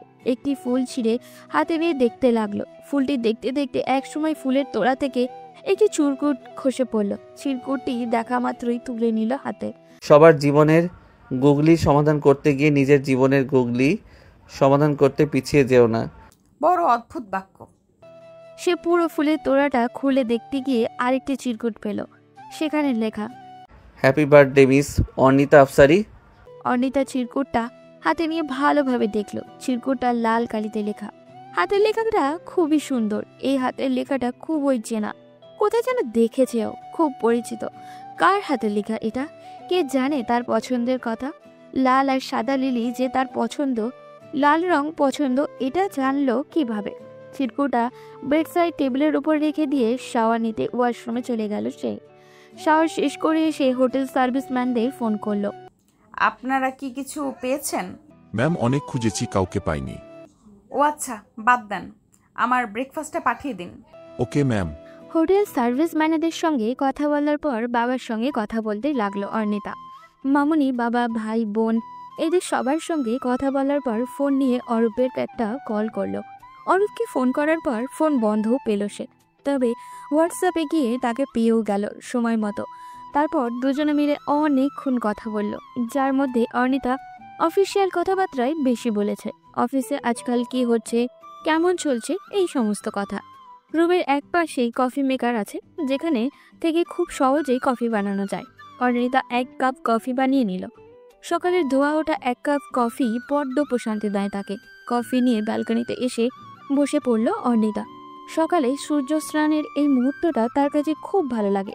সূর্যের দীপ্তিময় তপ্ত আভা যখন তীর তীর করে ধীর গতিতে শরীরে প্রবেশ করে, তখন খুব ভালো লাগে তার। সূর্য শুধু যে গ্রহ তা কিন্তু নয়, সূর্য এক আদর্শের প্রতীক। দীপ্তিময় সূর্য শুধু যে আলো দেয় তা নয়, দেয় জ্বলন্ত অবস্থায় লক্ষ কোটি বছর টিকে থাকার উদাহরণ। অপর পাশে খুব সকালে এই শহরে হঠাৎ হঠাৎ বৃষ্টি নামে। খুব সকালে এই শহরে হঠাৎ হঠাৎ বৃষ্টি নামে। সূর্য ঢাকে মেঘের ফাঁকে, বৃষ্টি স্নানে নগর মাতে। ঘুম ভেঙে যায় হঠাৎ করে নিদ্রাবিহীন আদার ঘরে, কোনো এক শ্রাবণে, কোনো এক শ্রাবণে। অমন অমন সকালবেলা আধো স্বপন জাগরণে, অমন অমন সকালবেলা আধো স্বপন জাগরণে, তোমার কথা মনে পড়ে অন্যরকম শিহরণে। ব্যর্থতাতে থমকে থাকে, একটু দেখার তৃষ্ণা জাগে, কোনো এক শ্রাবণে, কোনো এক শ্রাবণে। গানের প্রলেপ শুনে চলেছে অন্য আরেকজন। আজ ঠিক কি এই সময় তার মুখে হাসির ঝলক। হোক দুষ্ট মিষ্টি এই সম্পর্ক নতুন করে। লুকোচুরি লুকোচুরি এই খেলায় কে যেতে চায়? প্রথম দেখার সময় তোলা মেয়েটির ছবিগুলোকে খুব যত্ন করে না তুললেও এখন অনেকটাই যত্ন করে নিজের কাছে রেখে দিয়েছে সে। আচ্ছা, যার ছবি সে এত সুন্দর করে সাজিয়ে রেখেছে, সে কি জানে? সে যখন জানবে তার পাশে দাঁড়ানো মানুষটা তার প্রেম মাতোয়ারা, তখন কি সে তাকে দিবে তার হাতড়ে ধরার সুযোগ, নাকি হারিয়ে যাবে পুরো প্রজাপতির মতো? ভাবনায় বিভোর সেই ব্যক্তিটি অ্যালবামে হাত বোলাতে লাগলো। এদিকে আজও সেই বন্দি মেয়েগুলোর সাথে দেখা করতে গিয়েছে অর্নিতা। মেয়েগুলোকে তাকে দেখে যেন খুব খুশি হয়েছে, সবাই তাকে ঘিরে ধরেছে। অর্নিতা প্রত্যেকের সঙ্গে কথা বলতে লাগলো। ওদেরকে কিভাবে নিয়ে আসা হয়েছে, কি বলে আনা হয়েছে, অনেকটা তাদের পূর্বের ভুল বুঝতে পেরে কান্নাকাটি করতে লাগলো। অর্নিতা ওদের সবাইকে সান্ত্বনা দিল। ওরা পাচারকারীদের হাতে পড়েছে, ওদের নিয়ে ভয়ঙ্কর কিছু হবে এইসব অর্নিতা তাদের কাছে প্রকাশ করেনি এখনো, বরং সবাইকে শক্ত ও সামর্থ্যবান কি করে হতে হবে তাই শেখাচ্ছে। কালকের মতো করে আবারও অর্নিতা তাদের শেখাচ্ছে কিভাবে ক্যারাটে শিখতে হয়। প্রত্যেককে কালকে শেখানোর সেই ট্রিক্সগুলোই সে আবারও করতে লাগলো। এদিকে সিসিটিভি ফুটেজে ফুটে উঠেছে অর্নিতার ক্যারাটে শেখানোর দৃশ্য, সেই সাথে মেয়েগুলোর হাস্যোজ্জ্বল মুখশ্রী। সবাইকে সেখান থেকে বের করে দিয়ে অর্নিতা এগুলো শেখাচ্ছে। রোজা যেন আরও বেশি রেগে গেল। এমনিতেই এত বছর অবধি কেউ তার উপরে কথা বলতে পারেনি, কিন্তু অর্নিতার জন্য কাল সবাই তার সঙ্গে জোর দিয়ে কথা বলেছে। এত বড় সাহস! নতুন এই মেয়েটি তার কাছে মনে হচ্ছে খুব দুরন্তর রহস্যময়ী এক নারী সত্তা। না হলে এমনটা কি করে করতে পারে ও? রোজা হেনজেলকে উদ্দেশ্য করে বলল, দেখেছো হেনজেল, মেয়েটার সাহস? এটাও ঠিক করেনি। আস্তে না আস্তে এত বড় কাণ্ড ঘটিয়ে ফেললো। তোমরা ওকে আরও মাথায় তুলে ফেলেছ। কি দরকার ওকে এভাবে মেয়েগুলোর কাছে ছেড়ে দেওয়ার? এখন এর সমাধান কি করে বের করবে? কিসের সমাধান? আচ্ছা হেনজেল, তোমার বুদ্ধি শুদ্ধি কবে হবে বলতে পারো? আমি আবার কি করলাম? এই যে মাথাটা কি একটু কাজে লাগাতে পারো না তুমি? তুমি কি কিছুই বুঝতে পারছো না? মেয়েগুলো যদি ওর মতো করে চলে বা আমাদের ভয় না পায় তবে কি হবে জানো? জানো না? জানবে কি করে? হেন্সেল রোজার মুখের দিকে চেয়ে আছে। রোজা আবার বলল, তুমি দেখেছো মেয়েগুলোর মধ্যে প্রথমে যে ভয়ভীতি ছিল এখন কি তা আছে? একদিনেই মেয়েগুলো ওর সাথে কতটা সাবলীন কি করে হয়ে গেল ভেবে দেখেছো কিছু? হেন্সেল রোজার কথা শুনতে লাগলো আর ভাবলো সত্যি তো, এই বিষয় তো সে ভেবে দেখেনি কখনো। রোজা আবারও বলতে লাগলো, হেঞ্জেল, ওরা আমাদেরকে যদি ভয় না পায় তাহলে ওরা আমাদের পরোয়া করবে না, ওরা আমাদের হাতের বাইরে চলে যাবে। এভাবে চলতে দেওয়া যায় না। ওই মেয়েটাকে আটকাও, না হয় এদেরকে আটকাও। দুই পক্ষে এক পক্ষে ততষ্ট করো, নাহলে সর্বনাশ হয়ে যাবে বলে দিচ্ছি। বলে রাগে অগ্নিশর্মা হয়ে রোজা চলে গেল। এরপর একটা গোপন কক্ষে গিয়ে তার বসকে কল করলো। স্যার, আপনার জন্য নতুন একজন অতিথির আয়োজন করেছি। তাই নাকি? নতুন অতিথি দেখতে কেমন? আপনার পছন্দ হবারই মতো, খুব সুন্দরী। এক ঝাঁক কিশোরীর মাঝে তাকে পাবেন। Very good. তার দিকে যেন কোনো শেয়াল কুকুরের নজর না পড়ে। সে আমার গুহায় বন্দি হবে, পাখি যেন না পালায়। স্যার, পাখি তো পোষা পাখি, এ পাখি উড়ে যাবে না। তাহলে তো আরো ভালো। আমি তৈরি শিকার করার জন্য। নজর রাখো তার উপর, আমি তাকেই চাই। বিশ্রীভাবে হেসে উঠল ব্যক্তিটি। রোজার মুখেও মুচকি মুচকি হাসি। আড়াল থেকে রোজা আর তার সেই বয়সে বসের সব কথাই একজন রেকর্ড করে ফেলল তাদের অজান্তেই। বস আর রোজার কথা এই বিষয়টা ক্লিয়ার যে বন্দি মেয়েগুলোকে পাচারের সময় চলে এসেছে। তবে অন্য আরেকজন কথা বলায় বুঝতে পারছে না আড়ালে থাকা ব্যক্তিটি কে। কে সেই মেয়ে যাকে চোখে চোখে রাখতে বলা হয়েছে? ভাবতে ভাবতেই চমকে উঠল সে। এত সর্বনাশ করছে কার উপর তারা নজর দিয়েছে এখন? ওদের হয়ে এখন অর্ণিতা আর নতুন মেয়েগুলো আছে। কোনোভাবে যদি অর্ণিতার কোনো ক্ষতি করে ওরা, অর্ণিতার পরিচয় জানলে তারা ওকে কোনোভাবেই তো ছাড়বে না। ভাবতেই মাথা ঘুরে যাচ্ছে তার। অর্ণিতার সামনে অনেক বিপদ, যে করেই হোক ওকে এগুলো থেকে আগলে রাখতে হবে। ওদিকে অন্ধকার একটি রুম। পিট পিট করে চোখ খুলেই নিজেকে হাত বাঁধা অবস্থায় পেয়ে যায় অর্ণিতা। চোখ খুলেই কষ্ট হচ্ছে তার, চোখ বন্ধ হয়ে আসছে দু চোখ দুটোর সাথে যেন তীব্র যুদ্ধ চলছে। অনেক কষ্ট করে চোখ দুটো খুলে আশেপাশে ভালো করে দেখে বোঝার চেষ্টা করলো কোথায় এখন সে। উঠতে চেষ্টা করেও ব্যর্থ হয়ে পড়ে গেল সে। মুখ থুবড়ে ফ্লোরে পড়ে গেল। হাত দুটো পিছন থেকে বেঁধে দেওয়া। নড়াচড়া করতেও সে যেন ব্যর্থ। পা দুটো নাড়িয়ে এপাশ ওপাশ করতেই চমকে গেল সে। নরম কি যেন ঠেকলো তার পায়ে। অর্ণিতা পাটিকে আবারও নাড়িয়ে তুলল। এবারও মনে হলো নরম কিছু আছে, তবে ওটা একটা হাত। জুতো খোলা অবস্থায় তাই পায়ে স্পর্শ করে পুরোপুরি বুঝতে পেরেছে সে। অর্ণিতা বুঝতে পারছে না কি করে কি হয়ে গেল এইসব। সে তো ক্লাবে গিয়েছিল, ওখানে তাদের সঙ্গে কথা বলতে বলতে কোল্ড ড্রিঙ্কস খেয়েছিল সে। এরই মাঝে কিছু তার খাওয়া হয়নি। তবে কি কোল্ড ড্রিঙ্কসে কিছু মিশিয়ে খাইয়েছে? আর কিছু ভাবতে পারছে না, মাথাটা ঘুরে উঠছে জোর, চোখগুলো ঝাপসা হয়ে এসেছে। অর্ণিতা বুঝতে পারলেও এগুলো এনেস্থেশিয়ার প্রভাব। বন্দীদের মুক্ত করতে এসে অর্ণিতা নিজেই বন্দীদের কাতারে পড়ে গেছে। ভাবতে ভাবতেই অর্ণিতা শুনতে পেলেও কিছু পায়ের শব্দগুলো এগিয়ে আসছে ক্রমশ তার কাছে। খট করে শব্দ হলো দরজায়। প্রবেশ করলো কিছু পুরুষ। অর্ণিতা তাদের ভিতরে আসা দেখেই চোখ বন্ধ করে ফেলল। হালকা চোখ খুলে দেখতে বুঝতে পারলো তার পায়ের কাছে পড়ে থাকা মেয়েগুলো তুলে নিয়ে যাচ্ছে। একটি মেয়ে মুখ বাঁধা অবস্থায় ব্যর্থভাবে আর্তনাদ করে উঠল। মুখ দিয়ে তার বোবা শব্দ ছাড়া স্পষ্ট কিছুই বের হলো না। তীব্র বাছার আকুতি। সবগুলো মেয়েকে একে একে নিয়ে যাওয়া হচ্ছে। অর্ণিতা চোখগুলোকে কুচকে বন্ধ করে রেখেছে। উঠিয়ে নিয়ে যাওয়া মেয়েদের মধ্যে অনেকেই অজ্ঞান অবস্থায়। অর্ণিতাকে তুলে নিয়ে যাওয়া হচ্ছে। যারা তাকে নিয়ে যাচ্ছে তারা তাদের নিজেদের মধ্যে কথা বলায় ব্যস্ত। অর্ণিতাকে একটি গাড়িতে উঠিয়ে নিয়ে যাওয়া হচ্ছে কোথাও। ওইদিকে দিহান অর্ণিতার কাছে ফোন করছে বারবার। অর্ণিতার সামনে বিপদ অনেকেই সেই ইয়ানের থেকে শুনেছে। রোজা নাকি তাদের বসকে অর্ণিতার সম্পর্কে বলেছে, অথচ তারা দিহানকে এই বিষয়ে একবারও জানালো না কিছুই। দিহান তাদের সঙ্গে কথা বলে যা শুনলো তাতে বুঝলো তারা অর্ণিতাকে সেই বসের কাছে তুলে দিবে। দিহান দিশেহারা হয়ে গেছে কিভাবে অর্ণিতাকে ওদের কাছ থেকে মুক্ত করবে।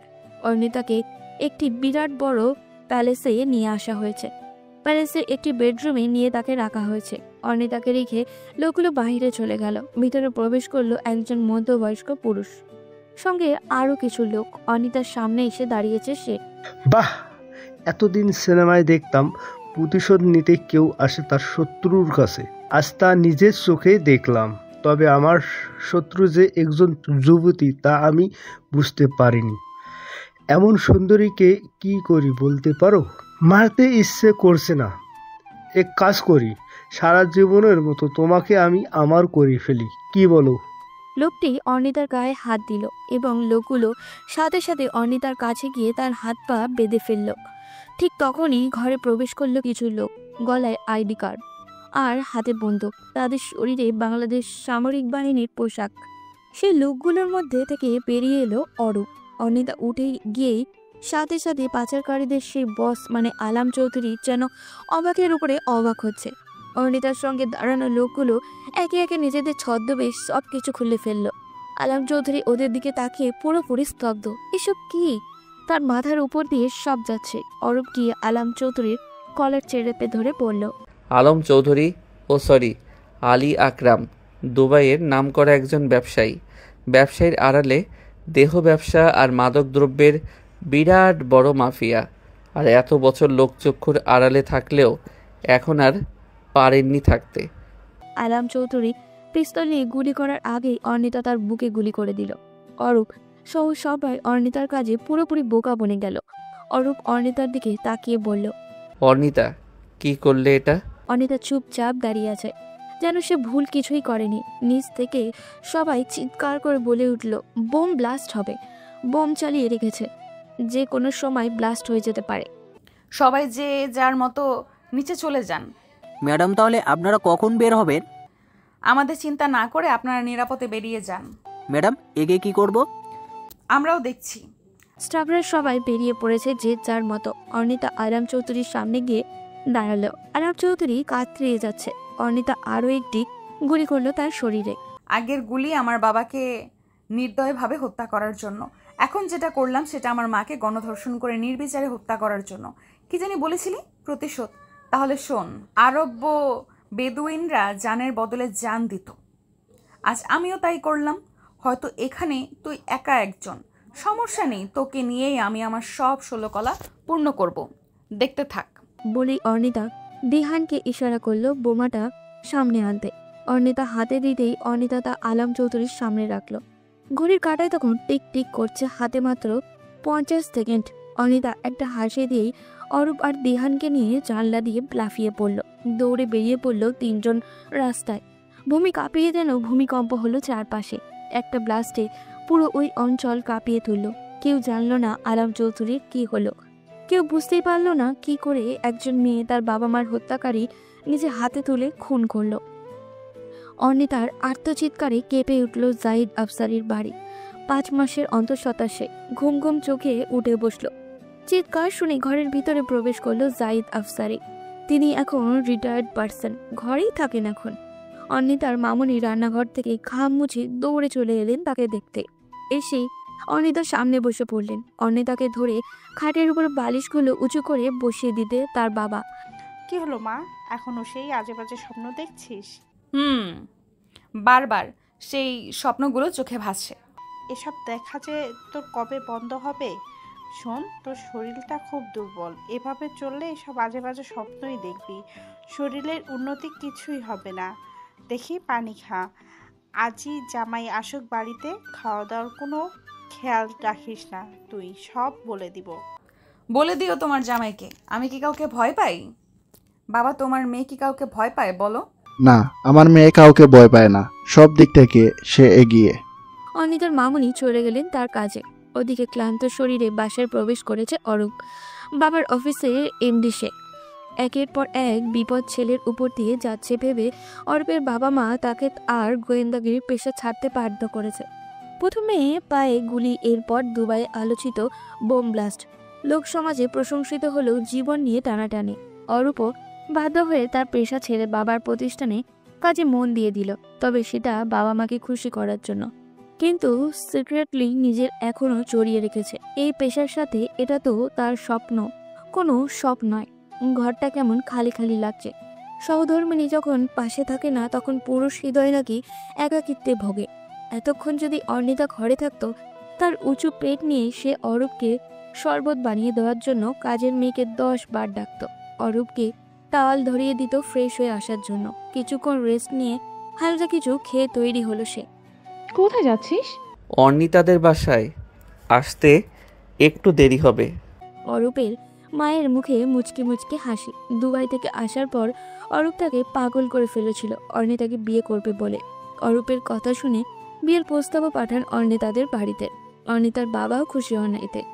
অর্ণিতা প্রথমে রাজি না হলেও পরে তার বাবা জাহিদ আফসারিও অরূপের পাগলামো দেখে রাজি হয়ে যায়। অর্ণিতাকে জড়িয়ে ধরে বসে আছে অরূপ। প্রচণ্ড ভালো লাগা কাজ করছে দুজনের। অর্ণিতা শ্বেত শুভ্র হাত জোড়ায় অরূপ চুমু দিয়ে যাচ্ছে, গালেও চুমু দিয়ে আবার জড়িয়ে ধরল। অর্ণিতাও পরম আবেশে জড়িয়ে আছে স্বামীর সঙ্গে। বিয়ের 1.5 বছর সময় এসে দুজনে শুনতে পেল খুশির খবর। অরূপ তো নাছোড়বান্দা, কোনোভাবে স্ত্রীকে কোথাও যেতে দিবি না সে। চাকরি থেকে অব্যাহতি নিতে না বললেও কড়াভাবে বলেছে ছুটি নিয়ে নিতে কয়েকদিন। শ্বশুরবাড়ি থেকে বাপের বাড়িতে ঠিকমতো আসতেও পারে না বেচারি। 2 দিনের মধ্যেই অরূপ এসে পড়ে তাকে নিয়ে যেতে। এখনো এসেছে, তবে এবার নাকি তার সঙ্গেই এখানে থাকবে। অরূপ অর্ণিতার কপালে চুমু দিয়ে বলল, শাস্তি আছে। কি শাস্তি? ফোন না ধরার শাস্তি। আমি ঘুমিয়েছিলাম। পরে সময় করে ফোন করতে পারতে। শরীর ভালো ছিল না। বেশি খারাপ ছিল? না। ধৈর্য ধরো, এই তো আর কয়েক মাস, তারপর আমাদের মাঝে আমাদের বিশেষ অতিথি আসবে। কেমন? অর্ণিতা অরূপের বুকে মাথা দিয়ে বসে আছে। ভীষণ ভালো লাগছে তার এই বুকে মাথা রেখে। ভালো থাকুক তাদের ভালোবাসা। আজ এই পর্যন্তই, দেখা হবে পরবর্তী কোনো গল্পতে। সেই পর্যন্ত সবাই ভালো থাকবেন এবং সুস্থ থাকবেন।